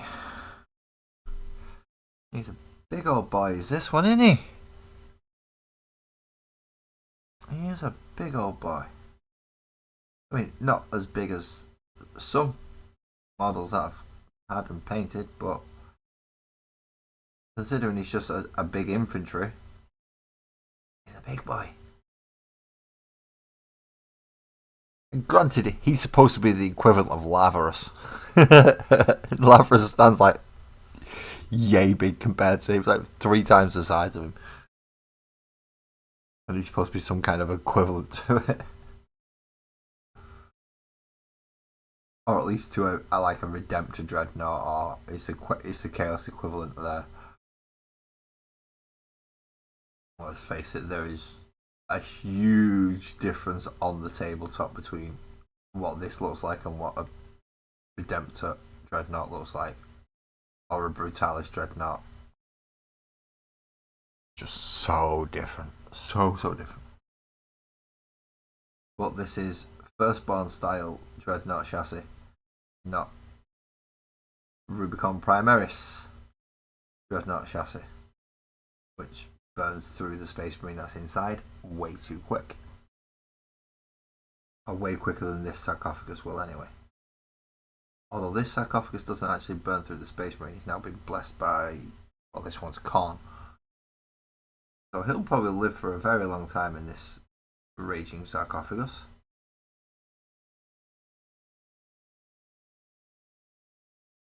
But the Space Marines that go into the Redemptor Dreadnought or the Brutalis Dreadnought or the Ballistus Dreadnought, no, their days is numbered. Very much numbered. Gonna be too much on the body, too much on the mind. You'll be lucky if you last a century. I know it seems like a long time, but for a space marine, not really. A couple of space marines have been there for like 1,000 odd years, so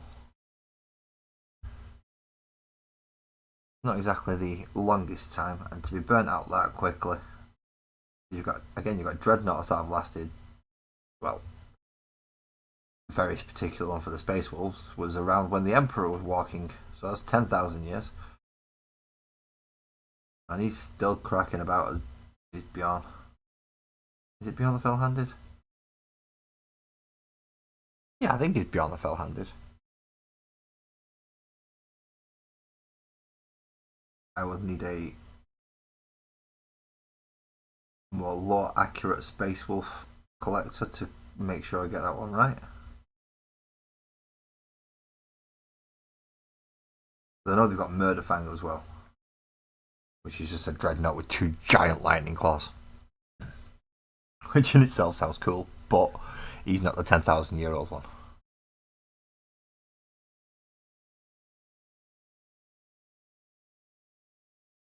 He was rather gutted because he got left behind when Russ went into the warp. So all his brothers buggered off to go follow his Primarch into the warp to go look for the Tree of Life. He got stuck behind looking after the kids. All the initiates and the younger Space Marines. But essentially he got left behind looking after the kids. And he's been looking after them ever bloody since. They still come waking up going, oh, we can't figure out what do we do at this bit. You should crush them in the name of the Emperor. Why did we not think of that?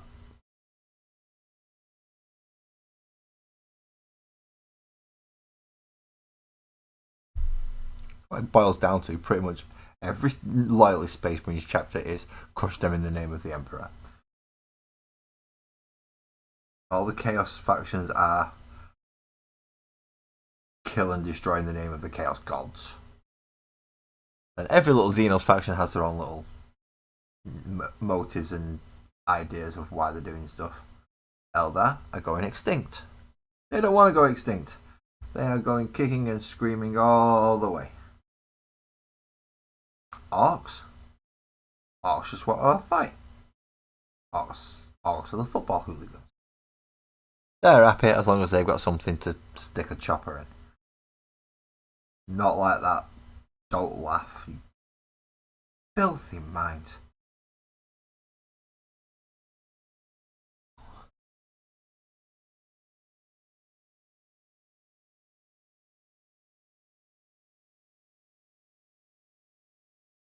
And obviously Tyranids are just out for a very good meal. Wherever they can find it. The Tau should just sit in a corner and hope no one else notices them. That's what Tau should do. Sit in a corner and just hope nobody notices.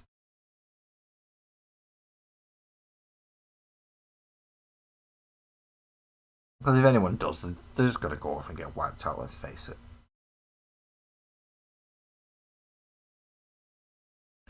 If they became that much of an alliance and the Imperium decided, no, we need to get rid, they're just going to go and take them all out.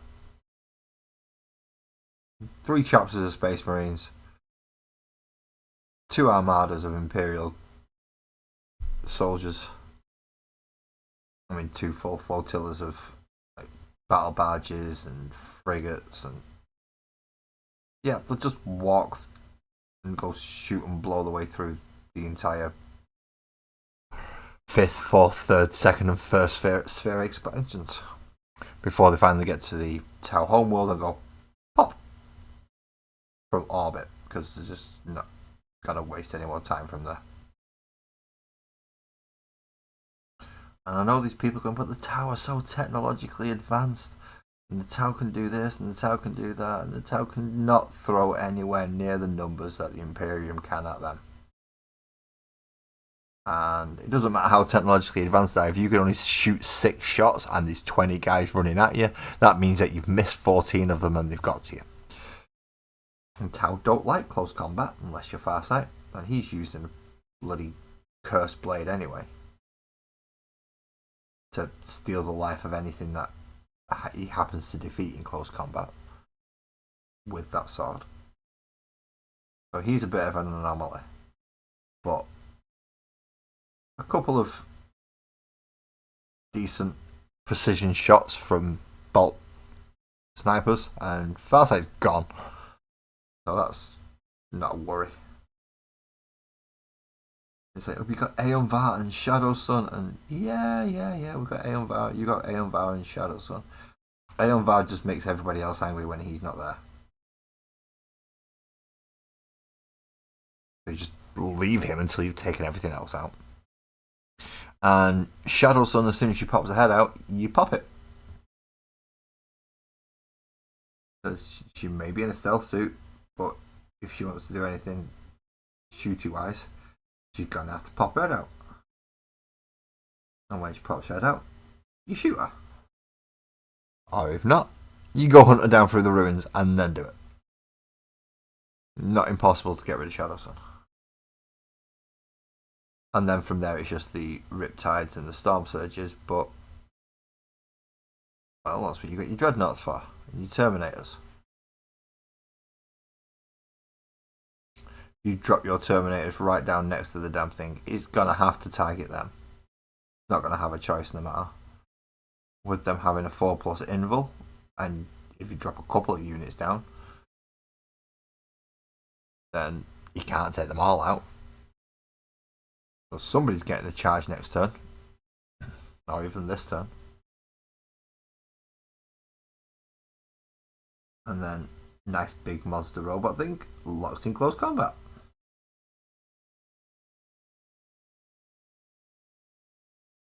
Hopefully getting beaten up by hammers.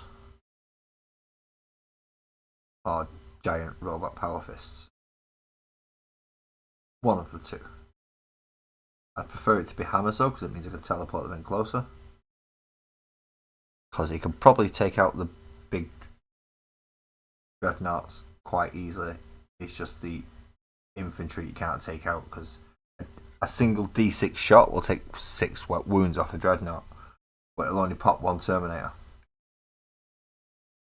And if you've got, obviously, if you've got a unit of 10 of them and you can only pop 1, well, that's 9 still running at you. And I said they've all got thunder hammers, so yay. Or lightning claws, which I've not finished doing the lightning claw ones yet. They're going to be the converted Grey Knights.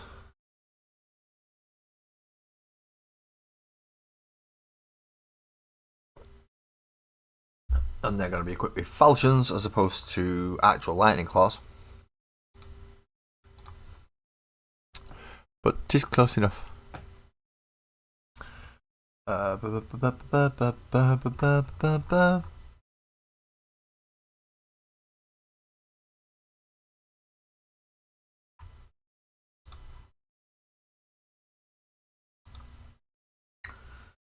those are the dice, right? Okay, so Graham's still not updated the overall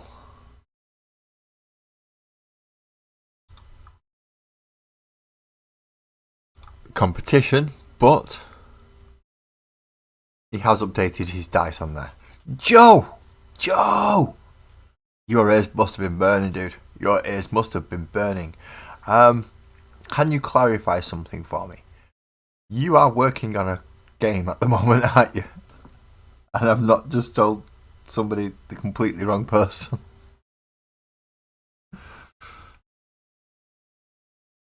Because we have had another new member to the Lazy Mini Painting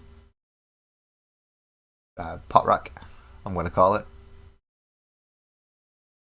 If you do join Discord, you become the Ivory Despot, which you know I can't live without my ivory. If I have to do a model without my ivory, I'm not doing the model. It is that bloody simple. I'm going to go out and I'm going to buy my ivory first, so I can do my setups.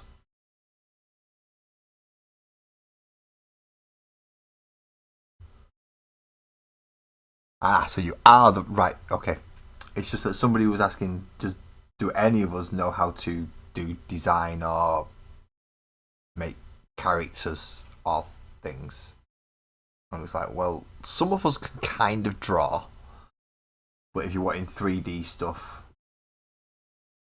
although no one's here at the moment, we do have one or two people that can do it.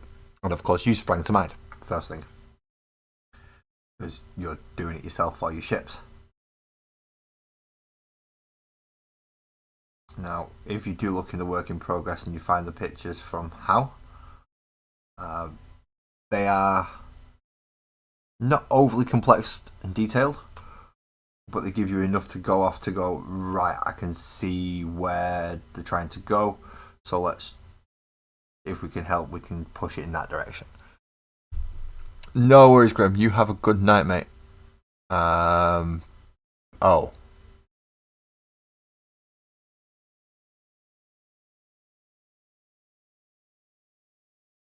No worries, man. You go get some sleep and put that out of your mind for the night. Come back to it tomorrow when you've got the correct, no, fuck you attitude. Maybe that's not the best attitude to have, but you know what I mean. When you come back, when you've got a better frame of mind for it.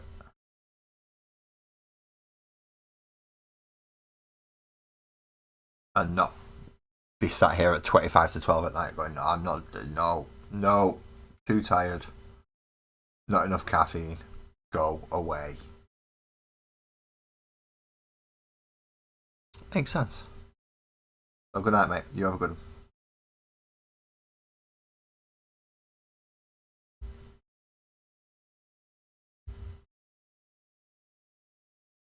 Obviously, you do need to keep on the good side for certain reasons. I need to start looking at things for that date as well. Ugh. I mean, it's over a year away, but still, gotta start looking. Gotta start looking.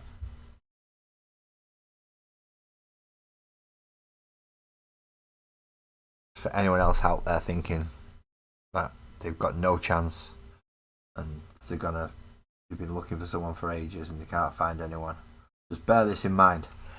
This ugly fucker is getting married. You have a chance. I'm getting head shakes for that. Apparently, I'm not ugly. I've seen a mirror. I'm also my own worst critic, so.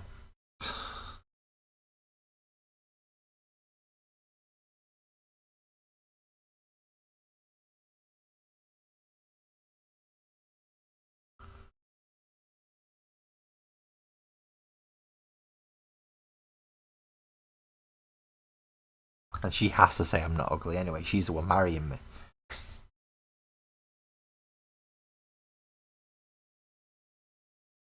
She certainly ain't marrying me for my money, let's put it that way.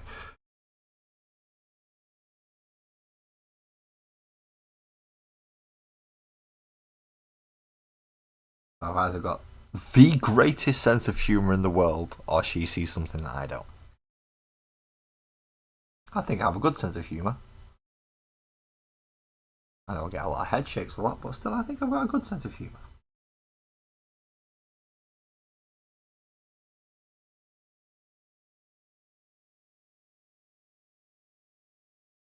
It's when that sense of humour comes out to play, I think, is the inappropriate part. Because it comes out to play when it shouldn't. You know, like in the middle of shopping. When you're not supposed to blurt certain things out. Well, brain doesn't think sometimes and mouth just activates. So. It's fun. Yeah, it's all fun and games, really.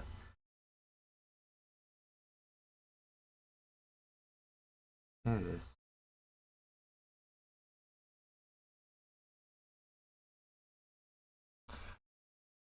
Yeah, I was making a big from the white side to the brass side. That is quite a large difference. Definitely a good idea to get the brass done now, and then I can tone it in with the red better. I can stick a red wash to get the darker sections around the edges, or come back in with the corn red just to clean up all the gold sections that I've overspilled. That gold brass sections that I've overspilled. Don't use gold for World Eaters, you use brass. They have the brass Scorpion, they have a lot of skull. They have a lot of brass units with the World Eaters.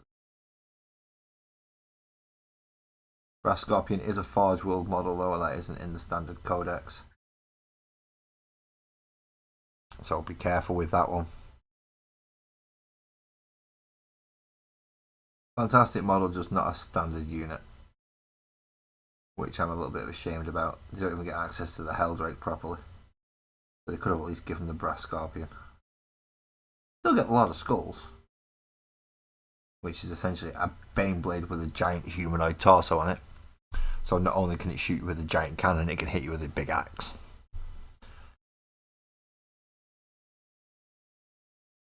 But that's a lot of skulls, and he's just stupid points.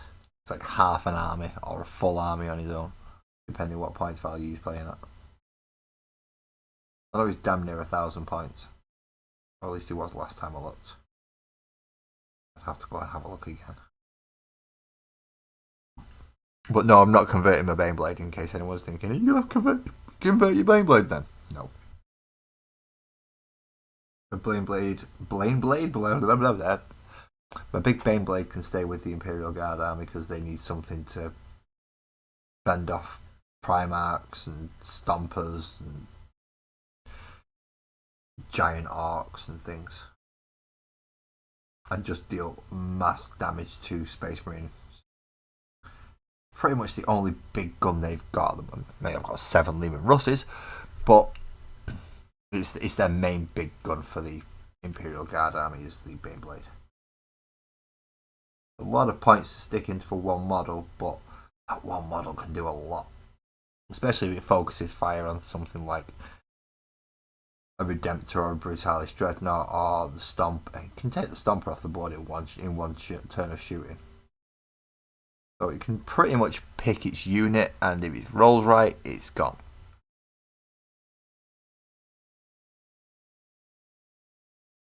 But if he wants to split his fire, then it's not guaranteed to get rid of a unit. It's splitting its anti-infantry or low power infantry and its high power tank shots is one thing, but splitting it all over various different targets, that's a bad idea. Because as soon as that first one doesn't do what you want it to do, the plan's gone then. Because there's a unit that survived that you was planning on killing. If you can take it out with other vehicles later on, that's a different matter, but really you want to be target, took out, target, took out. Systematically work your way through their forces from what's the biggest threat down to what you can afford to leave.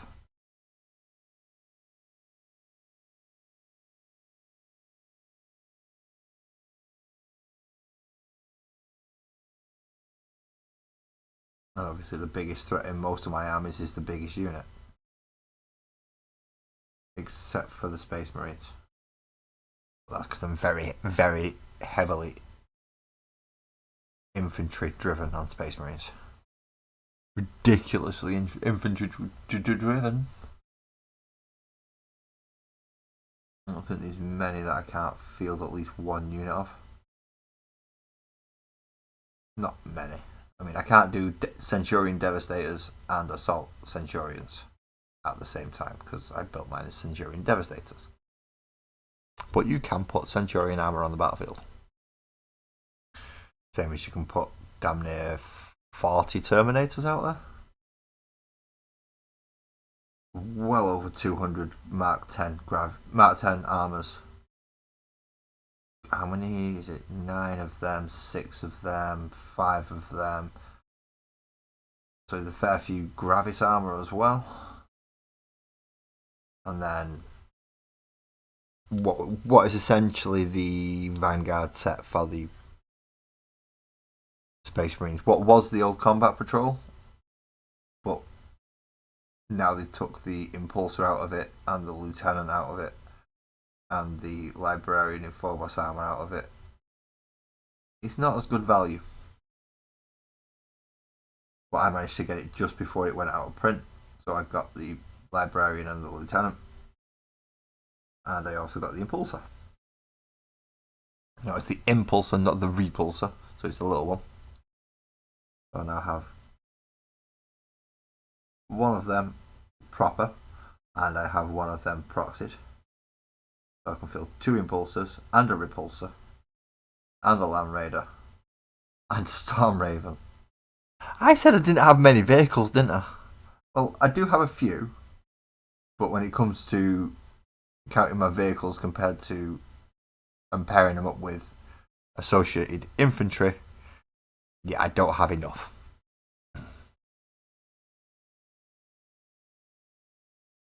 Northern, how are you doing, man? How are you doing? Glad you could come in and catch us. It's not heresy, I just don't have a lot of vehicles.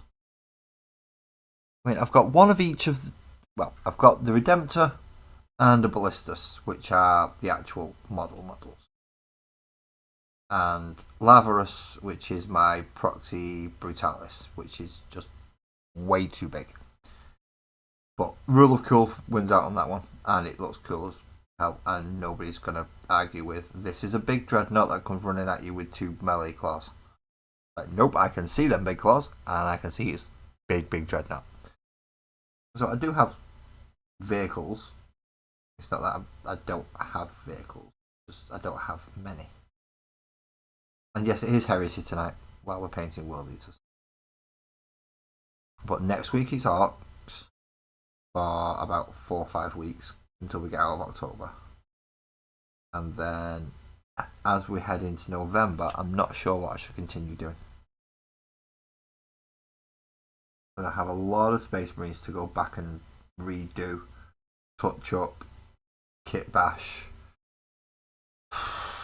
I have a lot of Space Marine work to do, particularly from the Grey Knights. I need to get them ready to look like Terminators with dual short power weapons to act as lightning claws. Then I've also got to finish off the Terminators with the Thunderhammer and Storm Shields, which are the proxies that I got from Rogue's Den Hobbies. And oh boy, do they work absolutely well, especially if you like the Cataphractii style armour, because that's what it looks like. And these are the small guys. If you get the big guys, it's just even worse. They just tower above everything.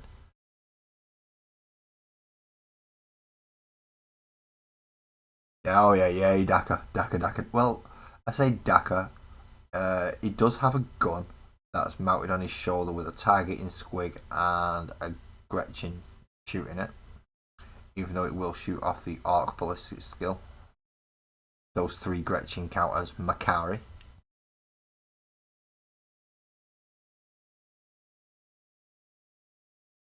Although I may have to put another Gretchen on a base next to him just to really count as Makari, because you can kill him first. And that leaves Gazgul without his little 2+ invulnerable save. He needs to start stacking stuff on just to make sure he gets there. But I have little Makaris on his base. But the main thing about Lasgul Thwacker is his 2 hammers.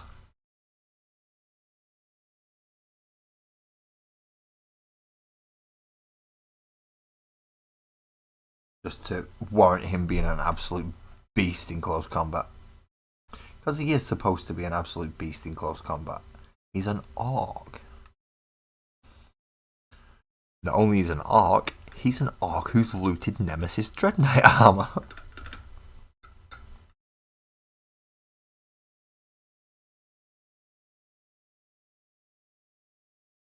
But obviously they didn't want all those puny human guns on there, they wanted Ork guns. So the mecha's refitted to have a shoulder mounted cannon that has lots of Daka. Not very accurate, but that's Orks for you. But it still has lots of Daka.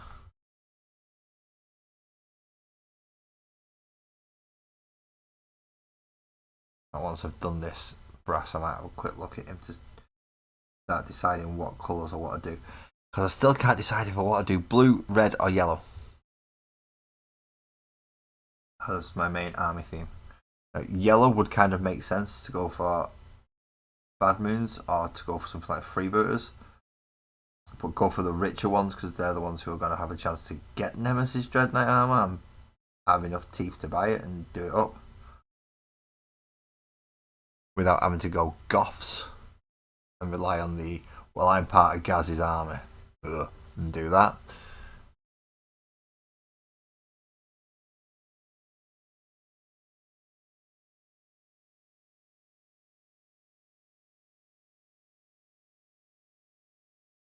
Oh, awesome! If you've got lightning claws, man, that's excellent. And obviously, I know where the Trafford Centre is. I mean, anyone living in Greater Manchester knows where the bloody Trafford Centre is. But yeah, if you've got spare lightning claws that you genuinely don't wish to use or need, and you're willing to donate them to the channel, I will accept them willingly. And yeah, it's like pop over. I'll meet you wherever you're working. Obviously, that will be a direct message because we don't want to give a lot of your personal details out to people.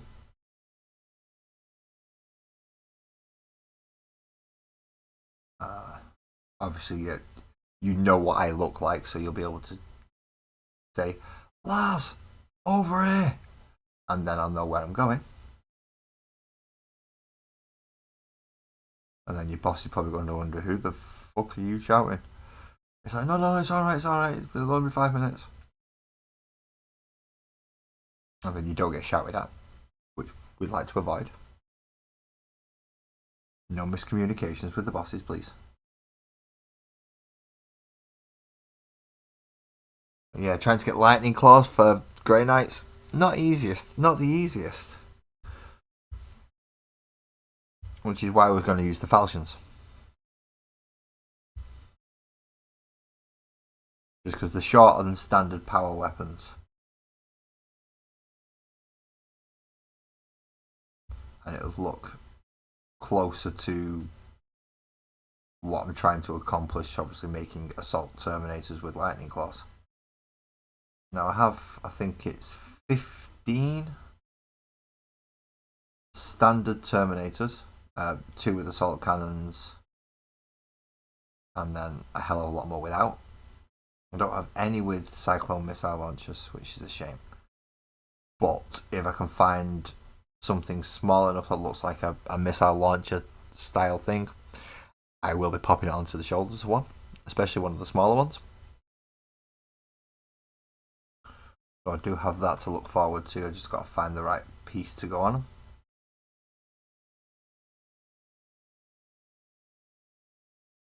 A little bit of sanding and a little bit of scraping to get rid of some of the very Grey Knight specific parts, because they are going to be part of a normal Space Marine chapter, not the Grey Knights. Just so happens that they're in Terminator armor. So yeah, it's 20 assault terminators, 10 with hammers, 10 without, and 15 standard terminators. So that's what, 35, not including the characters that go with them, which is a chaplain, 2 librarians, 2 captains, which puts up to the 40s.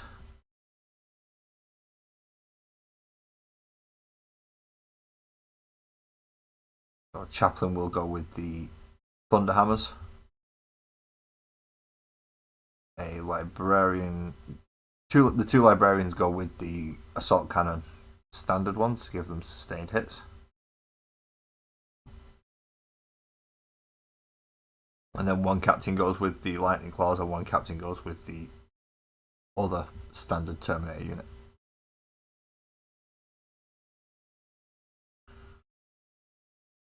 Don't have an ancient. I might have to make myself a Terminator ancient if I can find the spare parts. I have banners, I just don't have an ancient. I have Terminator ancient. And I have 3 standard ancients as well as 2 blade guards. So I think I'll be able to nick one of the banners at least. Just look for the tall bearded bloke. Is that you talking about me, are you? I mean, I have had a shave, so I'm not quite as... Yeah, I've cut most of mine off, so I'm not as hairy as I sometimes look. But in fairness, that could be either one of us. Let's face it. Look for the hairy dude. I might be bald, but sometimes my face is hairy. And yes, I am bald, in case anyone was wondering. See? Shaved head. It does grow back a little bit, but not enough to warrant keeping.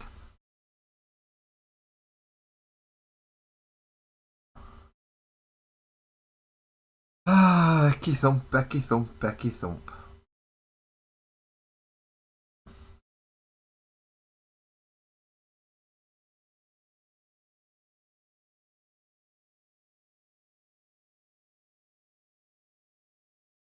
But I dread to even look at my pile of shame because I know I've got rocket launchers because I got them from Rogue's Den, so I've got enough rocket launchers to make at least 10 of my intercessors or assault. Basically, whatever I think I've got 10 spare of, I can make them into Desolation Marines, which will give me the 2 missiles there. I've got 2 Devastator squads all loaded out with missiles. 2 of my tactical squads have las cannons, 2 have heavy bolters, and 2 have plasma cannons. And depending which heavy weapon they've got, depends which special weapon they've got. So if they've got the plasma cannons, then they get plasma guns. If they have the las cannons, then they get melter guns. And if they have heavy bolters, they get flamers. It's like, well, that sounds a bit weird.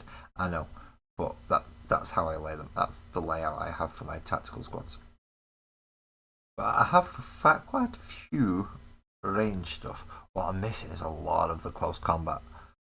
So I was lucky enough to get the Thunder Hammers and, well, these shields, but without the big star on it. I've had to add them in myself from Chaos bits, just to stop them looking like the storm shields that my Terminators use. Because otherwise they would be the exact same, and I don't want that. 2 different armies. I don't want confusion. Help it.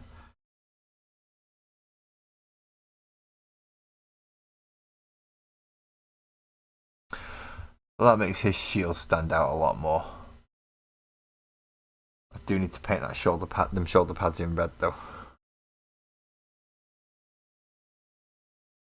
Okie dokie. We am I done with brass? Am I genuinely no? Nope. I thought I was done with it then. Of course not. That would be silly, wouldn't it? For me to actually think I'd finished with the paint. We all know I'm going to have to come back to it with about 6 different layers after I've done other colours.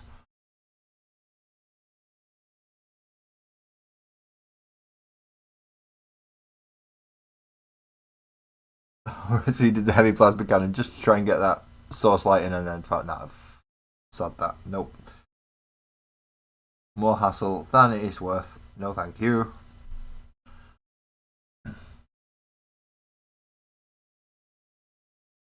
Although I've got to say, look, after watching Twisted do all his progression through learning how to do light sources and light values, a lot of it's done early on. So it's done in your prep work more than what you're doing afterwards. Oh, it seems that way to me anyway. Twisted, feel free to correct me. No worries, Joe. You go enjoy your supper, and I'm that's. Ooh, food. Do we have any food that I can eat right now? Yeah, I know we have lots of food, but we've got anything else? I'll just go. Okay.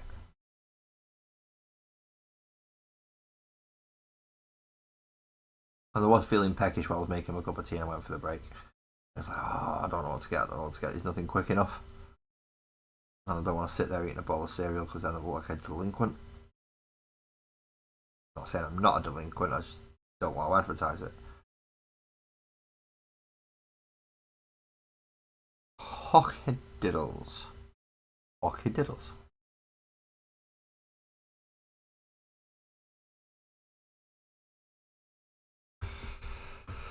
That is a lot of brass been done tonight so far in the space of 2.5 hours. What is next? What is next? I don't know. I genuinely don't know. Fleshy bits, maybe? Rackout flesh, you'll do. No worries, Silvers. How you doing, man? Welcome in. You've been moving. You've been moving. I hope somewhere nice, and it's not just like next door or anything. I hope you've managed to move to an upgrade, and it wasn't too stressful when you did it. Because I know moving house can be stressful. Even just me moving from where I was living to moving in with Sparkles was a bit of an ordeal in and of itself, because I came with a lot of extra stuff and Sparkles didn't quite realise how much extra stuff I come with. And that's just got worse over the years because I've collected more. Sparkle was thinking maybe what, a TV, some clothes, maybe some DVDs and CDs and stuff. No. Laz turns up with hundreds and hundreds of little plastic models.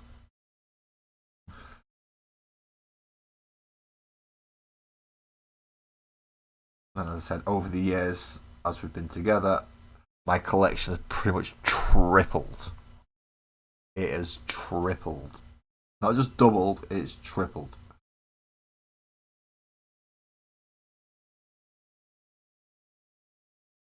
Yeah, oh yeah, never underestimate the amount of stuff a nerd or a geek can accumulate. Never underestimate that. We don't like throwing things away. We keep everything. Including the little bits of offcuts that it's like, well, what are you going to use that for? I don't know, but if you ever find a reason, then I've got it, haven't I? And we work off that principle. And normal people will be like, no, throw it away. You don't need it. You're not going to use it. But I might use it in about 6 years when I get that idea to do that.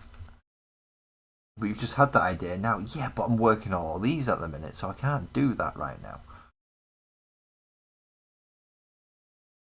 So I've got to wait for a while so I can do that. And then when I can do that, that's when I'll use it. And that's how it goes. We all know this. We've just got to inform our partners so they understand and don't kick us out. Because we've just spent £300 on plastic. Which we do. We do spend large amounts of money on plastic. And to, sorry for the Sparkles, but to normies, they just don't understand. They don't. I mean, I'm lucky Sparkles is a bit of a D&D player. Not much of a D&D player. We're not talking full on. Like every week she's arranged a new setting and a new session. Not that bad, but at least she understands what Dungeons and Dragons is and she plays it, and she does enjoy when she does play. So I'm not completely left her in the dark with all that. But yeah, she wasn't aware of how big Warhammer was and how much you can collect within just one army, never mind starting second or third armies. Because I only had Space Marines and Orcs when we got together. And now I've got Space Marines, Orcs, Tyranids, World Eaters, Astra Militarum, Eldar.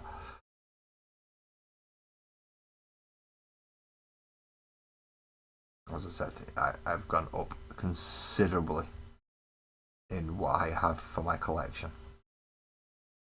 Still got to paint them all yet though. Although half my guard army are, especially the tanks, they've had at least a base coat done.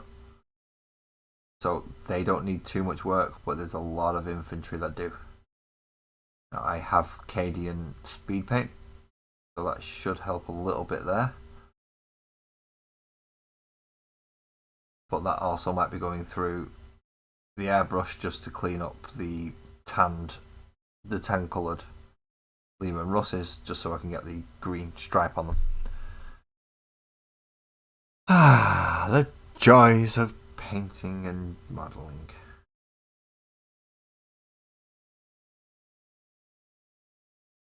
Painting all this with flesh tone, and then I can come back in with washes and silvers.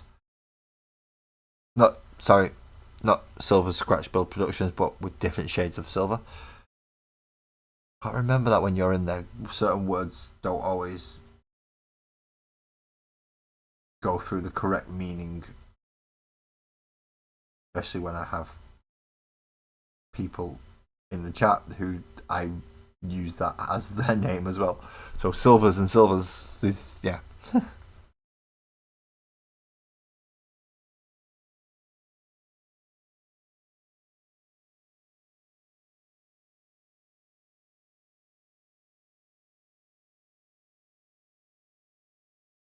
I've never thought about using spruce as paint handles before. I mean, I use cork with a few little pins in and blue tack just to help me out, but I've never used sprue. Just melt it a little bit, stick it on the bottom of the base, and ka-ching, you've got a little stubby handle. Quite ingenious, actually, now I'll think about it. All things backwards has got him too happy I've grabbed the lighter out now and start melting plastic though.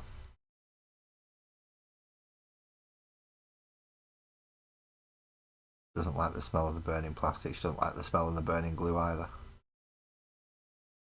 And that's how I clear the nozzle.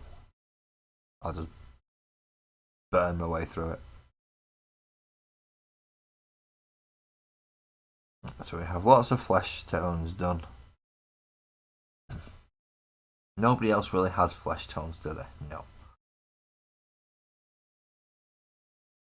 Oh.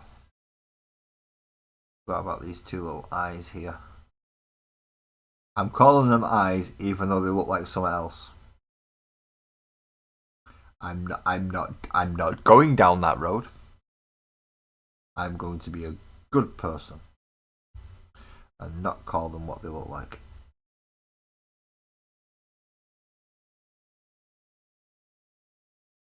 All of you can go ahead and call them what they look like. See them two little things there? You can go ahead and call them exactly what they look like. A traitor guard army. Ooh, well, that'll be Vashtor, wouldn't it? Would that be Vashtor? I think that would be Vashtor. Okie dokie. So where are we up to now? We've got red, we've got brass, and we've got skin tones on the Hellbrute.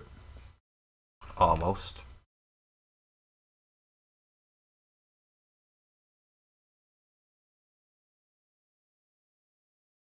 Get that bit in there. There we go. So now we've got skin tones all over the Hellbrute. We bring him closer to hopefully the Shadow Cat. So we still need to do the multi-melter, which is a lot of metal. The inside of his claw, which I'm not sure what to do with. And all the steel parts. And then it's a great big wash on him. Or steel and skulls. Then it's a great big wash.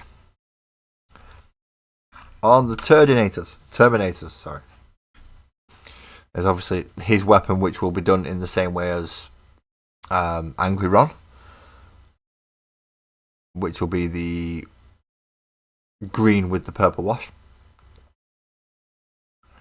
Then I've got lots of little bits of hair stuff, chainmail, skulls, more ivory parts. So lots of silvers, lots of ivories, lots of leathers. and bolt guns and all sorts of other weird and wonderful stuff. I have just spotted something else that needs to be done brass before I can finish. And this is not just going to be a one-off, this is going to be on every single bloody one of them.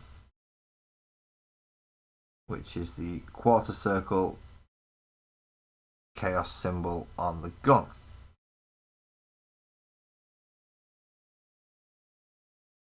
What a time to spot that, eh? Right at the end. But I do want to get all the brass bits done before I can move on.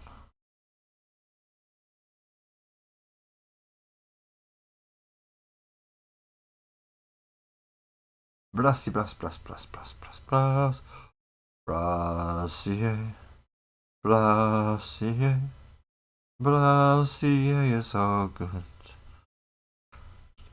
Please don't ask. I never know what's going on in my head. It just happens and things come out of my mouth, which is why I sometimes get in trouble.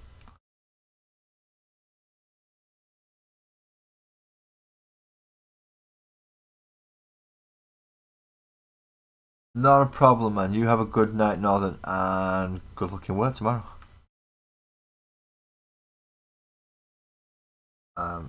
Obviously, regarding those lightning claws, send me a DM.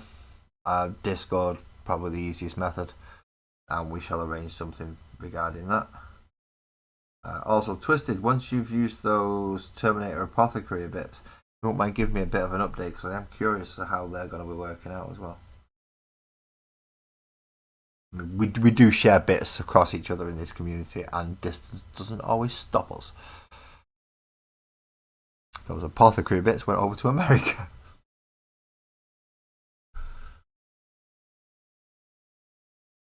Lightning claws are staying in the same country though.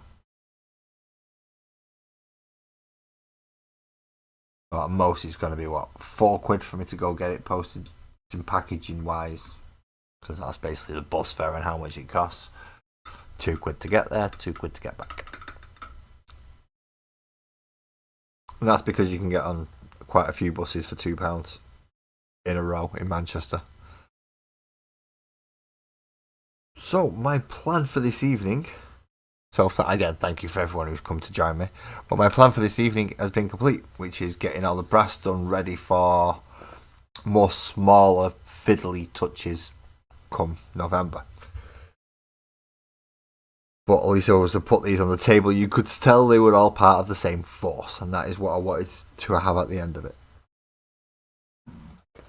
So if I were to pull all 10 of these out and put them on the board with them, you can tell, yes, they are the same army.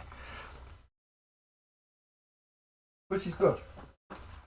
And obviously they don't get mugged off by him too much, because they still blend and match with him.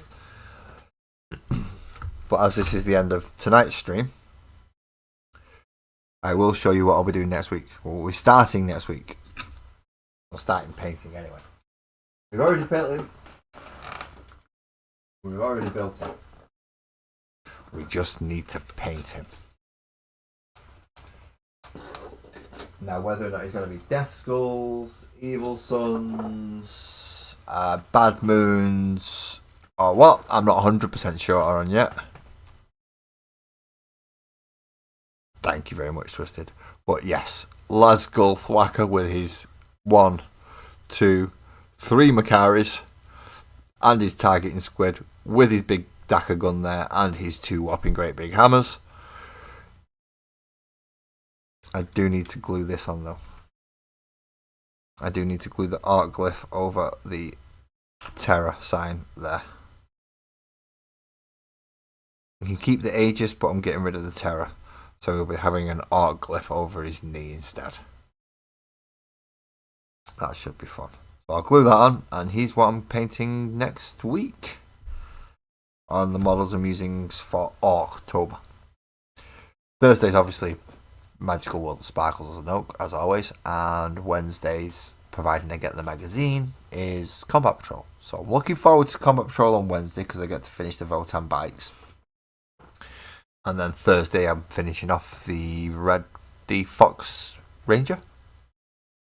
It should be fun.